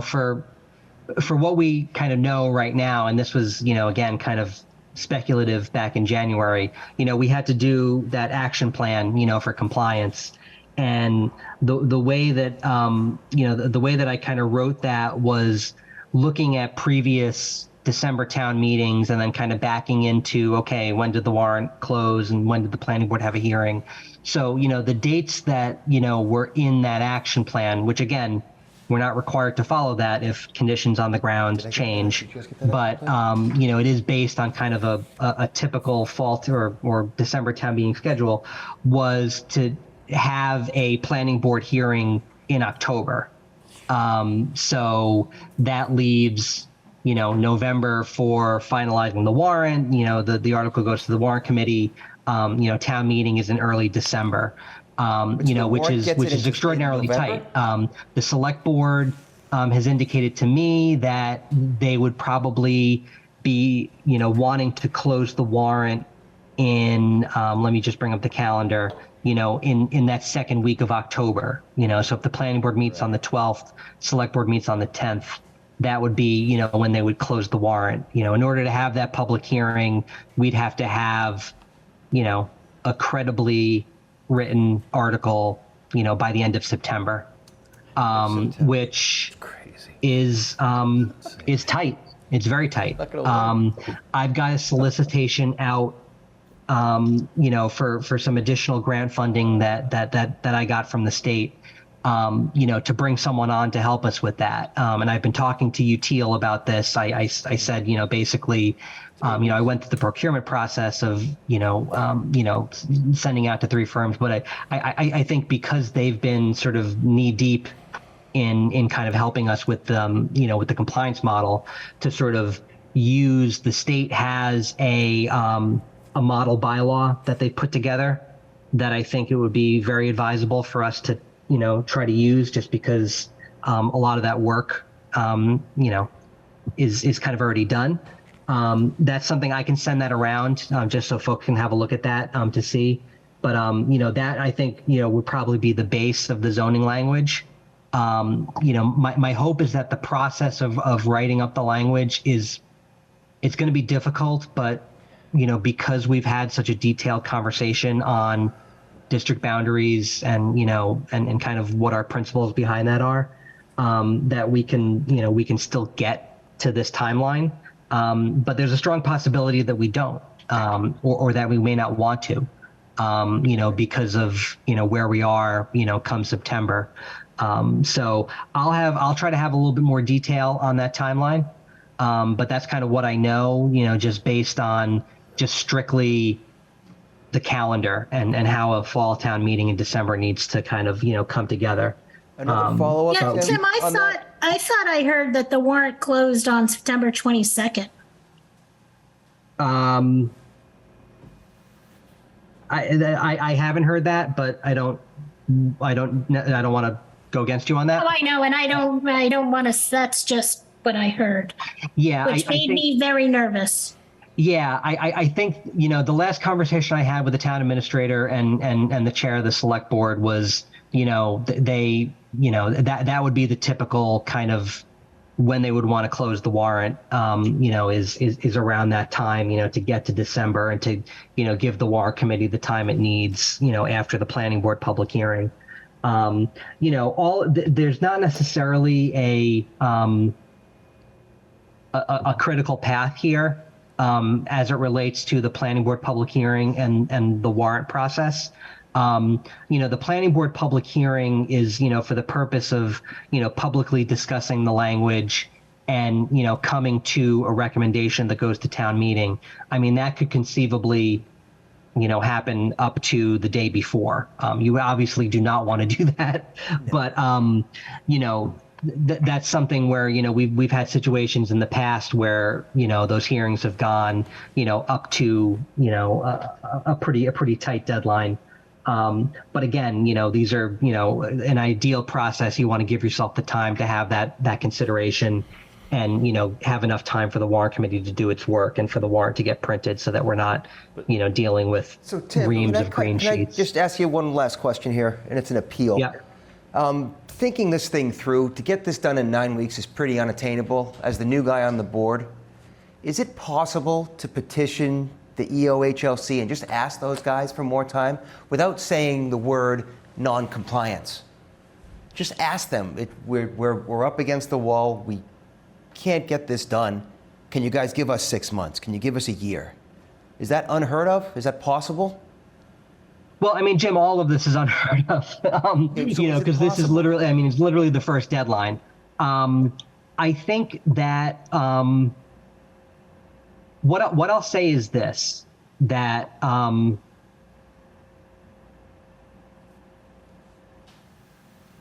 trying to get my thoughts together and say this in the right way. All right, while you're getting your thoughts together, I would like to suggest too that a conversation about 6 months additional time, I would support. Jim, I really feel like we need more testing, like I've started to do. That's not just numbers testing, but take a look at a few parcels and and they're just test parcels, but I did that in Milton Village and it's very informative. And then I really think like the form-based zoning, which is not the kind of zoning that Tim's talking about getting done in short order, because it requires you to get out there and really kind of document what's there. It's just not that, form-based zoning won't get done in that time. And the form-based zoning is the way to offer a protection that neighborhoods aren't going to get destroyed by the kinds of development that wouldn't fit in. Because otherwise, design guidelines are allowed. The design guidelines, though, are only, suggestions, right? They're not a requirement. And this is by right zoning. Right. So that's where the form-based will give you the teeth that is allowed. So my thinking on this has always been, and I think, Jim, what this really hinges on is, we talked earlier about, the amount of money that the town of Milton has gotten, from these grant programs. And the thing is, there are known penalties, which are laid out in statute. And we've talked about this. And then there are unknown penalties. What's the Attorney General going to do? What's the governor going to do? What's every other agency going to do? We don't know. All we know is what's in the statute. And, we're not big players in MassWorks. We're not eligible for housing choice. I think the real thing to keep an eye on and to be very cognizant of is the Local Capital Projects Fund provides subsidy to local housing authorities. And that's real money that the Milton Housing Authority gets every year. Now, I haven't looked at the budget that is out there right now on Beacon Hill. I would like to see if the legislature is still using the Local Capital Projects Fund to subsidize local housing authorities. If they are, we have to have our eyes wide open about that if we're not compliant, we lose access to that money, and that money needs to be made up somewhere. If that Local Capital Projects Fund, I've listened in on a couple of conversations with other towns on that, and that's what they're saying. They say this mandate runs counter to that it's really quite silly that they want us to produce housing, yet will take away funding for housing. So I think that's one of the things that they are looking at, because it just is a crazy notion. Yeah, and That's just what I'm hearing. yeah, and I've heard that, again, I mean, the budget process on Beacon Hill is more opaque than anything in the universe. So, I had heard kind of, whispers about that. And now that there's a budget deal that's kind of out there, I'd like to start kind of looking into that, because I think, when we talk about what sort of are the unknown sort of non-compliance kind of consequences, you might have seen today in the Globe, Lawyers for Civil Rights and a couple of other groups in Central Mass, just filed a suit against the town of Holden, which is, unlike Milton, not making a good faith effort towards compliance. They basically said, we're not complying. We don't think we need to. We don't think we are. We're just not doing it, which is not what we have said. We've been working, I think, very diligently. My instinct here has been, if we can't get this done in a special town meeting in December and we get it done at the annual in May, 6 months later, I don't think that Andrea Campbell is going to be beating down our door, with a lawsuit waving her hand around. Like, I think we've clearly demonstrated that we are working extraordinarily hard to do this in a thoughtful and deliberate and kind of, compliant way. Now, I don't think that means that we don't keep our pedal to the metal. But also, I've said it from the very beginning, if December comes around and like we don't have good zoning, then I don't think that we should rush to town meeting. But also, like, you kind of have to try to get to December town meeting, if that kind of makes sense. So it's not December, it's September. This is the end of September. Right. And if So you we're think not, I can say with as the new guy, whatever, we're not going to make it. We're not going to be able to write zoning and get this done. And if the only potential consequence for non-compliance is not getting that money, which I think I've heard you say is about 35 grand a year. Yeah. I think we're putting the town in jeopardy by not taking a step back and at least asking the EOHLC to give us more time. I mean, is that something that you would be willing to do, or where are we at? I think even what Tim's saying is that even if they said no, we would fall out of compliance for 5 months. Yeah. And I think if you do the same math that you just did, saying it's really September, an annual town meeting is going to be around January 3rd, when you're going to or maybe February, into February, that you're going to have the article ready for the warrant then. So the pedal to the metal is still, to get it done by then is going to be a lot of work. Yeah. To do it right. Yeah. I mean, you can have zoning. I think my position on asking for relief has always been, let's understand like exactly the relief that we need. And I think, Jim, I appreciate, that it's coming.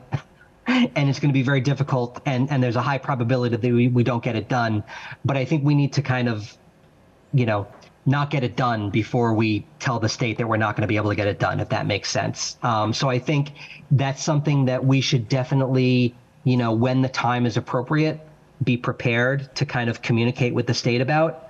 But I think we need to, I think we need to get as much done as we can in the time that we have, and understand kind of how far off we are if we feel that we're going to be far off.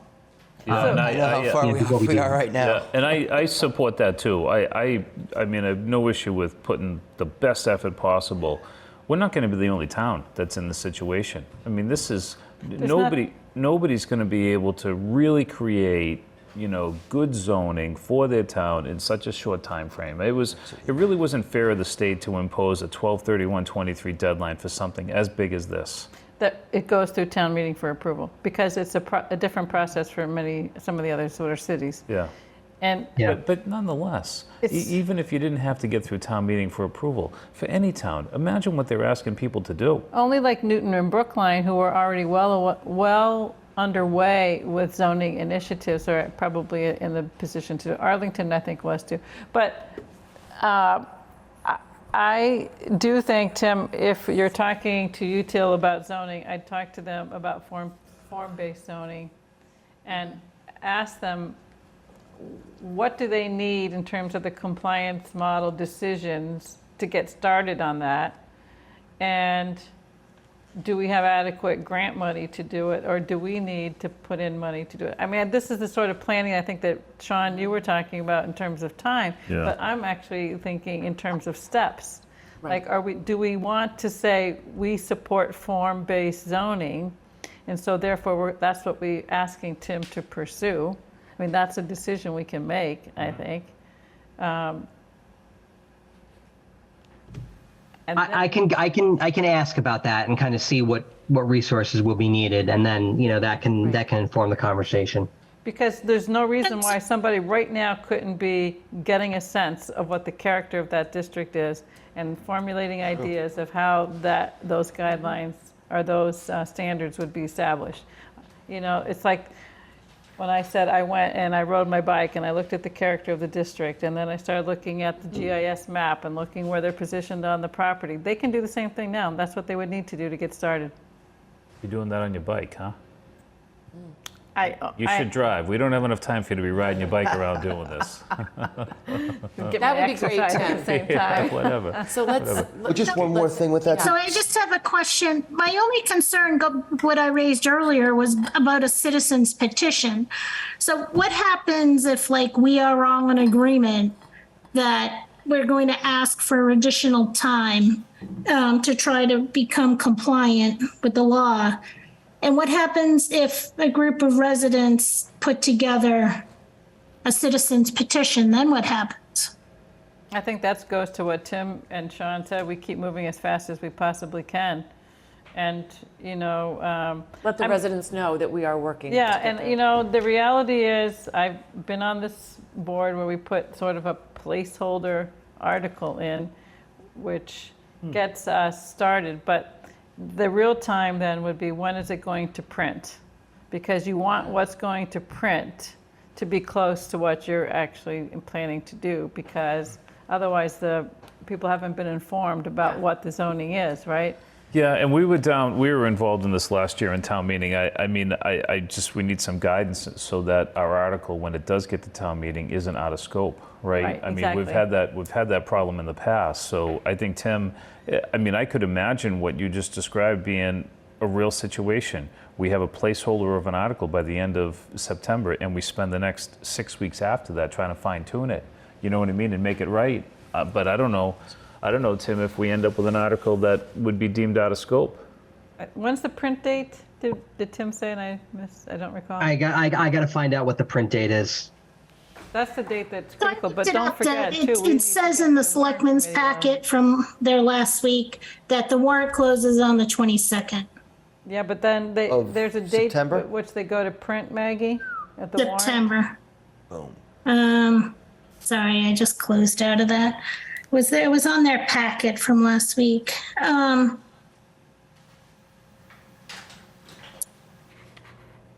I think it goes to print 11/2, maybe.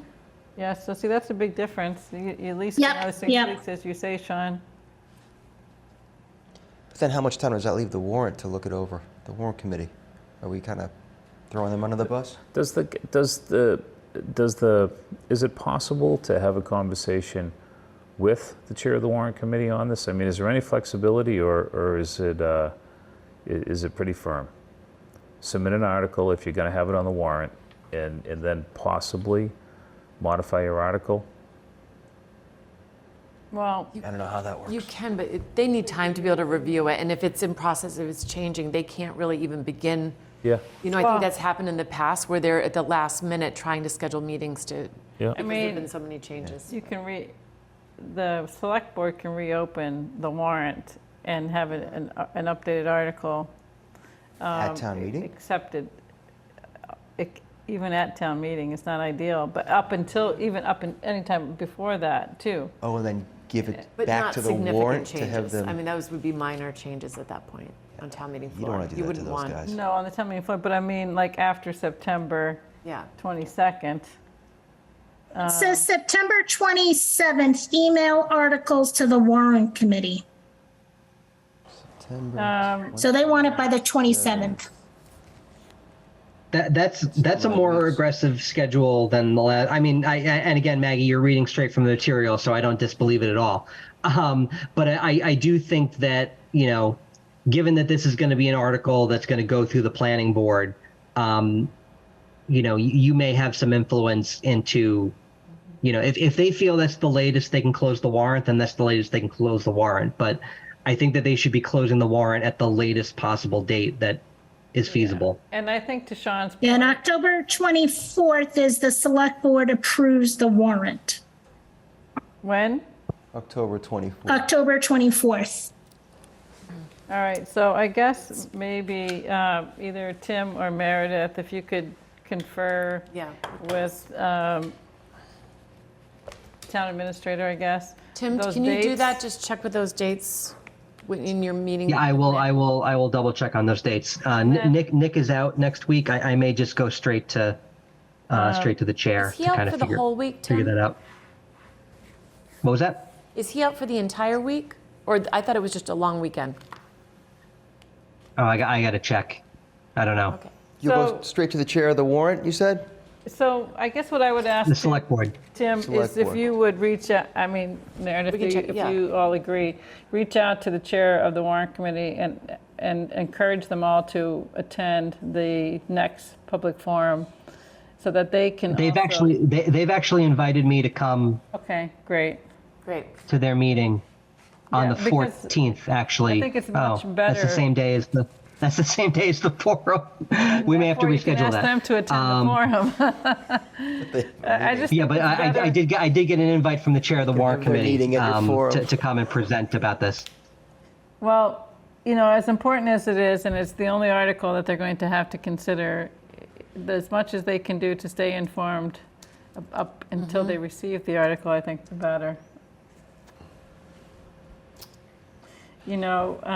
We've had this conversation about the warrant committee and making recommendations on zoning that they might talk about it at whatever number of meetings they have time for. But if you think about how long zoning articles are worked on and how many hours of discussion and meeting that are held by the planning board and the work in the planning department, it's hard for them to get a complete picture in the little time that they have compared to the time that it's been put in. But what they are going to really need to know is the fiscal impacts, and that we haven't even begun. right. So we need to have, I think they can watch, and I think that's great that we keep them updated, but the fiscal impact study on the cost benefit analysis is what they're really going to be weighing in on more than anything. So, all right. When do we get that? The fiscal analysis? We have a consultant hired, but until we get the districts, they. I'll they've have a been doing some timeline on that work for you our, on Thursday. What did you say, Tim? Yeah, I said I'll have a timeline on deliverables on Thursday. great. Okay. And then just one last thing that was covered. Tim, when you run the models, will you make sure you include the existing units? I think that was to Sean's point. Do you have that? Existing units versus... Yeah, we'll be able to kind of evaluate what the sort of the net new units is. That doesn't happen inside the model, but if we know how many units there are existing, we can kind of do that math. Yeah, we can definitely figure that out. That'd be super helpful for me. Thank you. Great. So now, I think we have, Tim, you had a postcard ready because we do want to continue outreach to the public as things move forward. You had a postcard, and Jim has drafted a letter to go into the electric bills, which we are allowed to. Water bills? Water bills. Sorry, water bills. And I think it's a good idea to actually do both. I think hitting people as frequently as we can it would be beneficial, just to create awareness and let them know about our forums. Tim, I thought that the water bill, it would only go to some people and not others in So time. it goes out 3 times. Yeah. So August, September, October. Yeah, what I remember. One third of the town. Yeah, what I Process. remember from Tim's email, I and maybe I've missed an email, but I thought the conclusion was, mail it on your own. Don't try this. Was that what you had said, Tim, or did I? I don't know if I said that was probably my recommendation, if only because, we may be able to get to everyone in time with the water bills, but there would be a third of the town that kind of wouldn't get it until a relatively late date, as opposed to everybody getting it, as soon as they possibly can. Okay. Could we do both ways, though? Even if it's, one is, Right, by doing it. There's nothing, I mean, it's cheaper, so it's 13. one is, but one we can do and blanket the whole town at once. And then the other way is, I thought In the town thirds. administrator's email, the one that Tim sent to us, was that it was a mailing by the board itself was the approach that was recommended after consulting with the departments. Am I remembering that incorrectly? Yeah, I didn't see that. So I actually went and talked to Chase Berkeley, the DPW director, because I wanted to find out about this. Because Tim had said it wasn't possible for I don't know what reason, but I think he was saying we wouldn't hit everyone all at once. We okay. did it in thirds. Yeah, so I mean, if that's the only reason, I don't see why we wouldn't do it, because we're still going to be discussing this in October. I mean, we're not going to vote on it until December. I thought one round of the bills goes out in December. No, it's October. It's August, September, October. So the people wouldn't get it until next August? No, we have to get it done like tonight or tomorrow so we can get it out. But in the 1/3 August of the bills. people, okay, so August. So what it's, yeah, so they send the water bills out, I think, in the beginning of August. So they said we can put a flyer, which is not uncommon, in with the water bill, an insert. The 360 tree committee did it, and they actually tried to solicit money for trees. It worked out great. So we draft up a letter like this, or a message, or whatever we want to send. I think it's about $1,300. We give it to them, they give it to their printer, and they put it in the water bills. And the water bills, they don't go out all at once. They go out 1/3 of the town at a time. I don't know what districts get it, but over the next 3 months, everybody will get it. And my thinking, and I think it was discussed at a former meeting, is that when you get a flyer, a 6x9 card is great, but I know when I get them, I throw them out. When I open my water bill, it's a bill that I have to pay. I read it.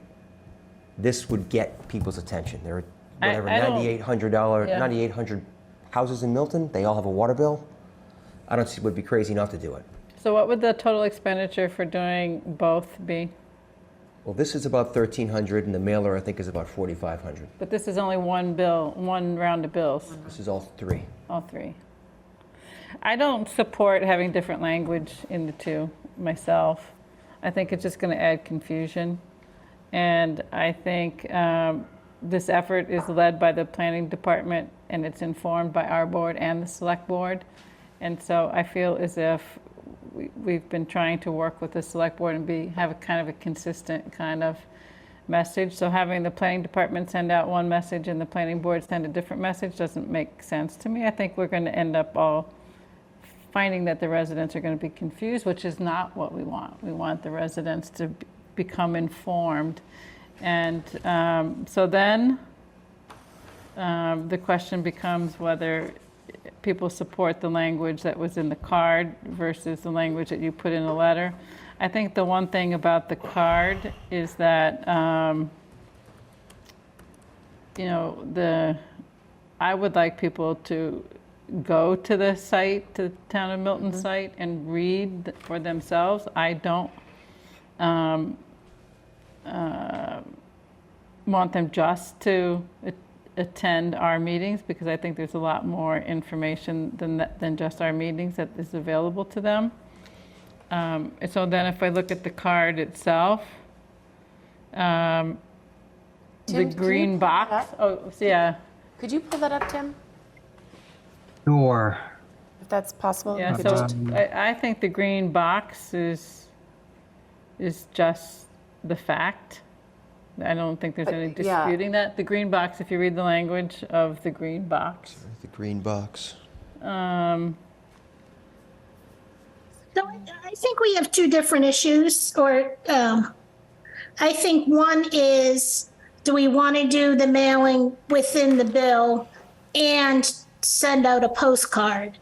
And I am of the belief that it's like marketing 101 when you, are trying, you have to hit somebody at least 3 times before they start paying attention to the message. So I do think it's worth the effort and the expense to put it in the bill that goes out, as well as send a postcard. So that, to me, is like the first item of discussion. Do we want to do both?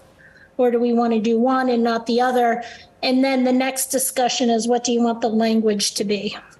Yeah, as long as you agree that the language should be consistent amongst the messaging that you're getting out in multiple formats, I guess. Yeah, I don't think it should be. Yeah, because I think there should be some consistency, but also, again, with marketing, different messages hit different people in a different way. So you don't necessarily always want to send the same message. It's nice to mix it up because people pay attention to different headlines in a different manner. So I don't think they should have to match. I do think, directing them to the website is a good idea. And, if you think about all the successful ad campaigns, it usually has some type of catchy title to get your attention. So I'm not sure if what is the MBTA communities law on the postcard is catchy enough. yeah, I guess the one thing I get concerned about is you want to draw people's attention to something, but also you don't want to be sensational. So I think the sensational comes from, in the past, what I've seen in flyers that have come either via email or in the mail, certain zoning is going to ruin the town or change the character of the town, or you better pay attention, people are trying to ruin your town. And that's all very inflammatory. So I don't think any message that comes from the planning board should it be in any way read as having any kind of intention of doing that. And so if I then look at, Is there language in here that you thought was, because I think it is pretty. Yeah, and I don't really, no one really agrees with that statement. So I do think you can be, you don't agree you don't with have it, but it has to happened. be totally sensational, but it that has to be here? catchy. So the one clarification I would say on this, because it has to be fact-based, everything that we have to be say, and both consistent, it can be written differently, but everything has to be based in fact, is that the line that says, learn about the changes and impacts of the 2461 multifamily units coming to our neighborhoods. I would correct that, because this is what we have to be consistent on. We are zoning for that. We are not necessarily, we are zoning for the multifamily units. We're not, family unit zoning. we're not saying the 2461 will be necessarily built. I know we don't know exactly how many, but Well, it's, if we- it's zoning for I those. So if agree you with add the that, word but zoning in I- between units and coming, Impacts of zoning for I think we should start at the top. If Yeah. we want to talk about Yeah, let's- Jim's okay. letter, I was starting with the postcard that was prepared by staff. I love the postcard. I think we should send that, Tim. I think that's Okay. great. Can I make Well, a? no, I think can it needs to get changed a little bit, because I don't think it's the law. I don't believe that anywhere it's referred to as the law. It's actually a zoning act. Yeah. It's not the law. Let's have I guess a conversation about what Right. Tim had started with. Is it possible for us to come up with a message that is an unbiased message, and we have one message, rather than multiple different, things that are written? And I understand what Maggie's saying. And we don't want to lead people. We want to inform people, and we want to inform them in a way that they understand, what I think are the really relevant parts. I think we all think the relevant parts. I actually think the leading line is the town of Milton needs to make a decision, an important decision. I mean, I don't know if I'd lead is with what is the MBTA communities law. We need to make a decision as a town. and then outline the decision that we're being asked to make. And something that's not said in anything that we've published, but I think it needs to be said, people have this notion that this is affordable housing. It's not an affordable housing measure. We can make it affordable housing if we want, but this is market rate housing. You know, everybody that hears about this thinks that, because we're also programmed as a society to realize that we need affordable housing. This is not affordable housing. And I think people need to understand it's not affordable housing. So there's some parts to this. I really feel like it's the headline needs to be, you know, the town of Milton needs to make a decision. And it's an important decision. So should there be like a little fact, I mean, there's a little bit of a fact sheet here, but maybe like, you know, I always think of frequently asked questions like we've done before with zoning is like to dispel some kind of the things, whether that's here or in this card, I guess. You know, I think, you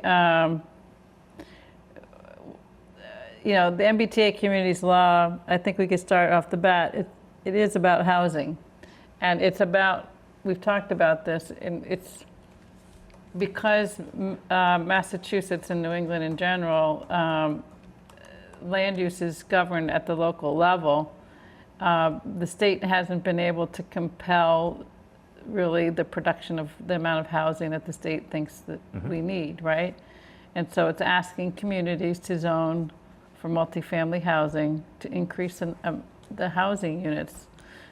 So I think context is important too, in my opinion, because this thing doesn't come out of nowhere. There's been, you know, Charlie Baker, the governor, talked about a need for housing for a long time, and he signed that bill into law. So I think maybe a little context is important. So I'm typing as you guys are talking. Maybe we can put it together right now. And I don't, and so then it's like, okay, communities that have public transit are required. So it's not just, I guess that's said here in the top part. So maybe because this is maybe as you say, Sean, you don't lead with the green box, but maybe there's a little preface to the green box before it, which sets a little context. And as far as I think I'm comfortable with this language about what does it mean for Milton, but if others want to say that the act authorizes the Executive Office of Livable Communities, so whatever, to develop guidelines, and per those guidelines, this is what it means for Milton. So, you know, it's not saying it's the law itself, it's at least putting these things in the context of the guidelines and not making a judgment about whether we agree with the guidelines or not.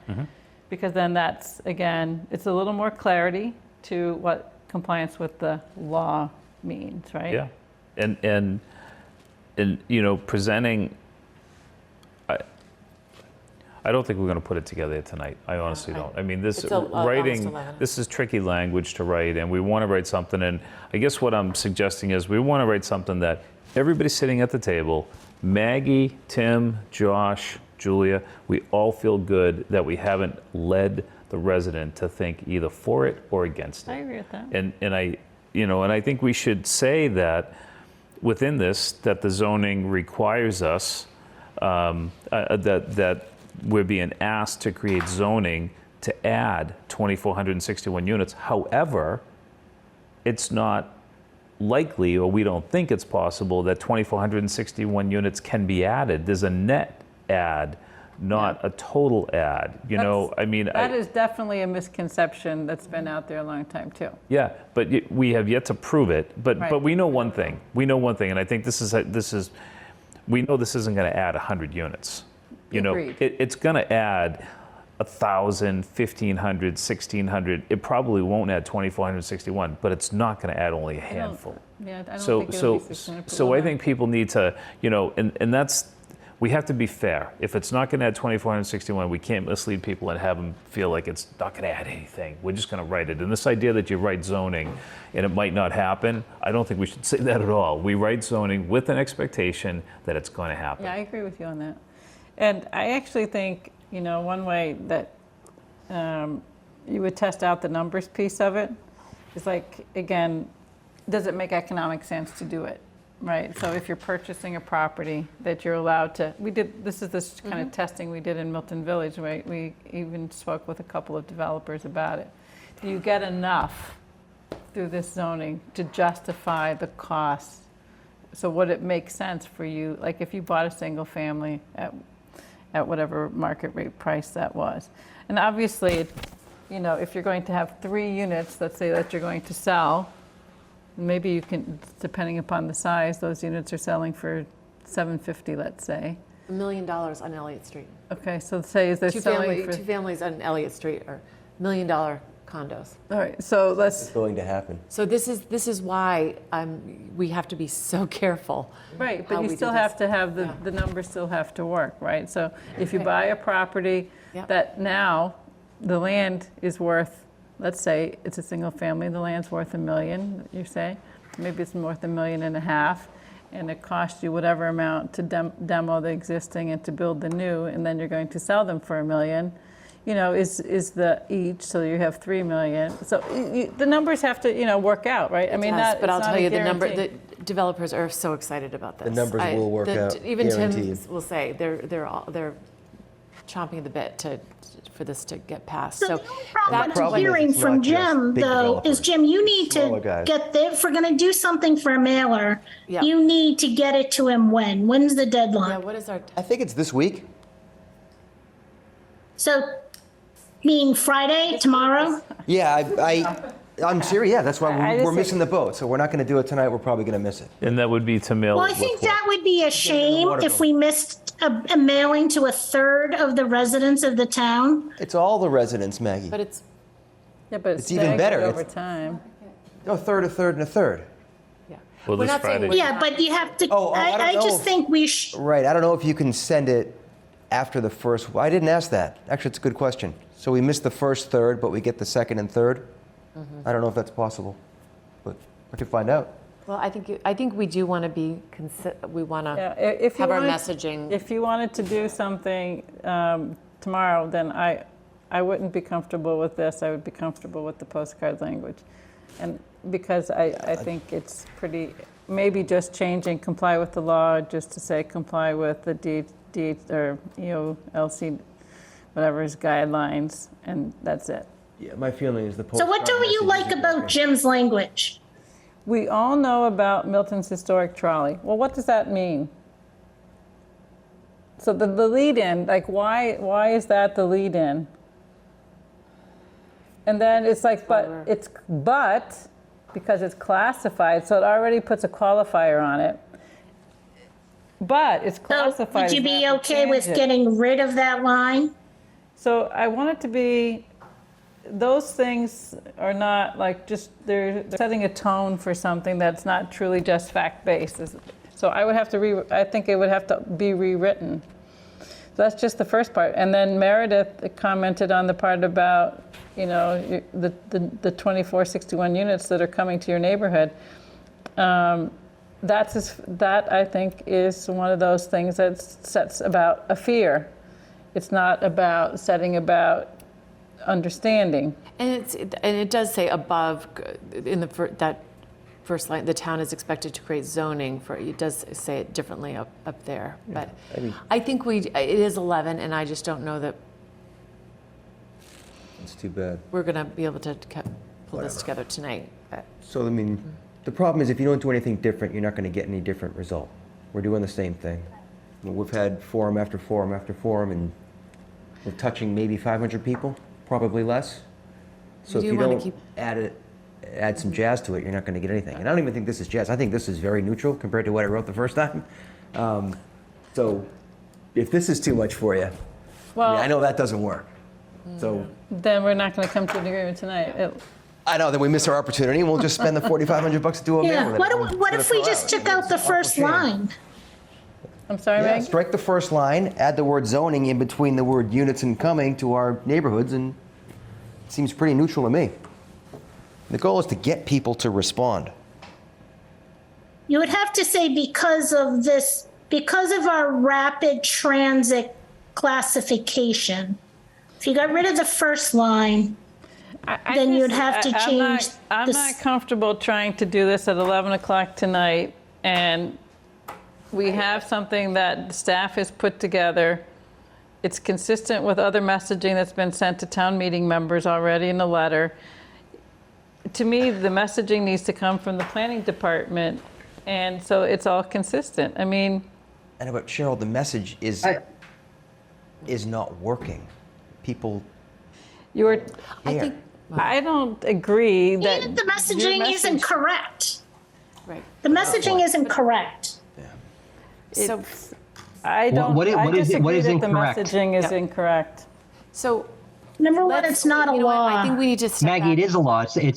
It's part of Chapter 40A of Mass General Laws. It's a law. And it's called the Zoning Act. That- It does, that's- it's That's not an MBTA communities law. well, it's Section 3A of Chapter 40A of the Massachusetts General Laws. It's the law. Okay. I don't know. Well, that's, All right. So Yeah, again, you know, and I mean, I guess I wouldn't even bother debating whether it's, you know, Section 3A to Chapter 40A, and as a result of that, it's defined as a law. It may be, but the town has to make a decision.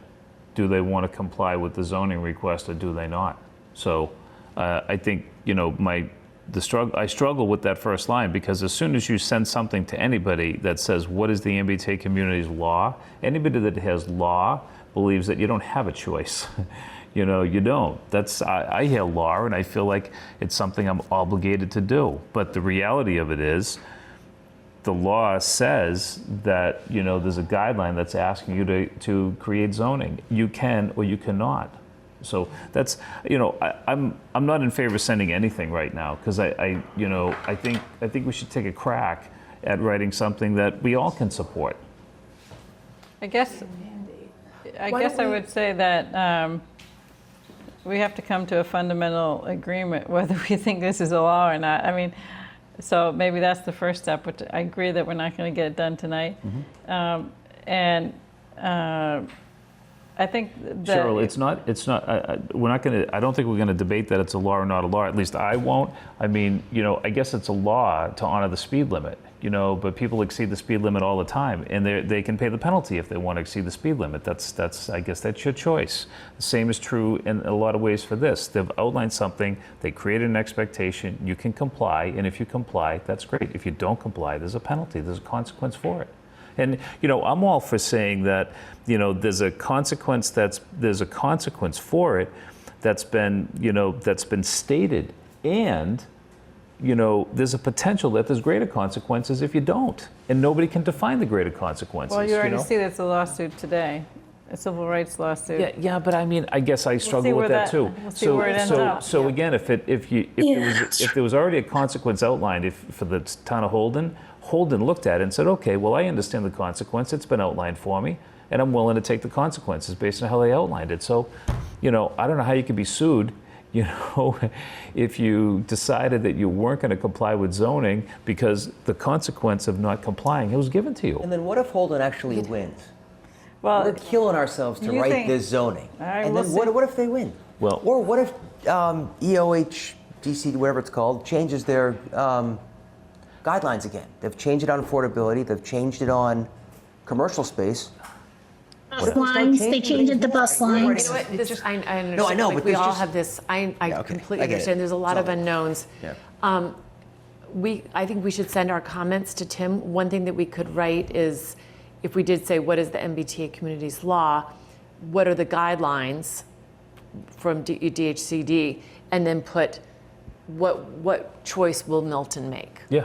Like something Yeah. at the bottom. Or just write, what is the law? The law is 15 units per acre, multifamily, within half mile of the transit. That's the law. The law is pretty simple. Right. So if we're going to state the word law at the beginning, then we should state the law throughout, which is 3 simple things. Yeah.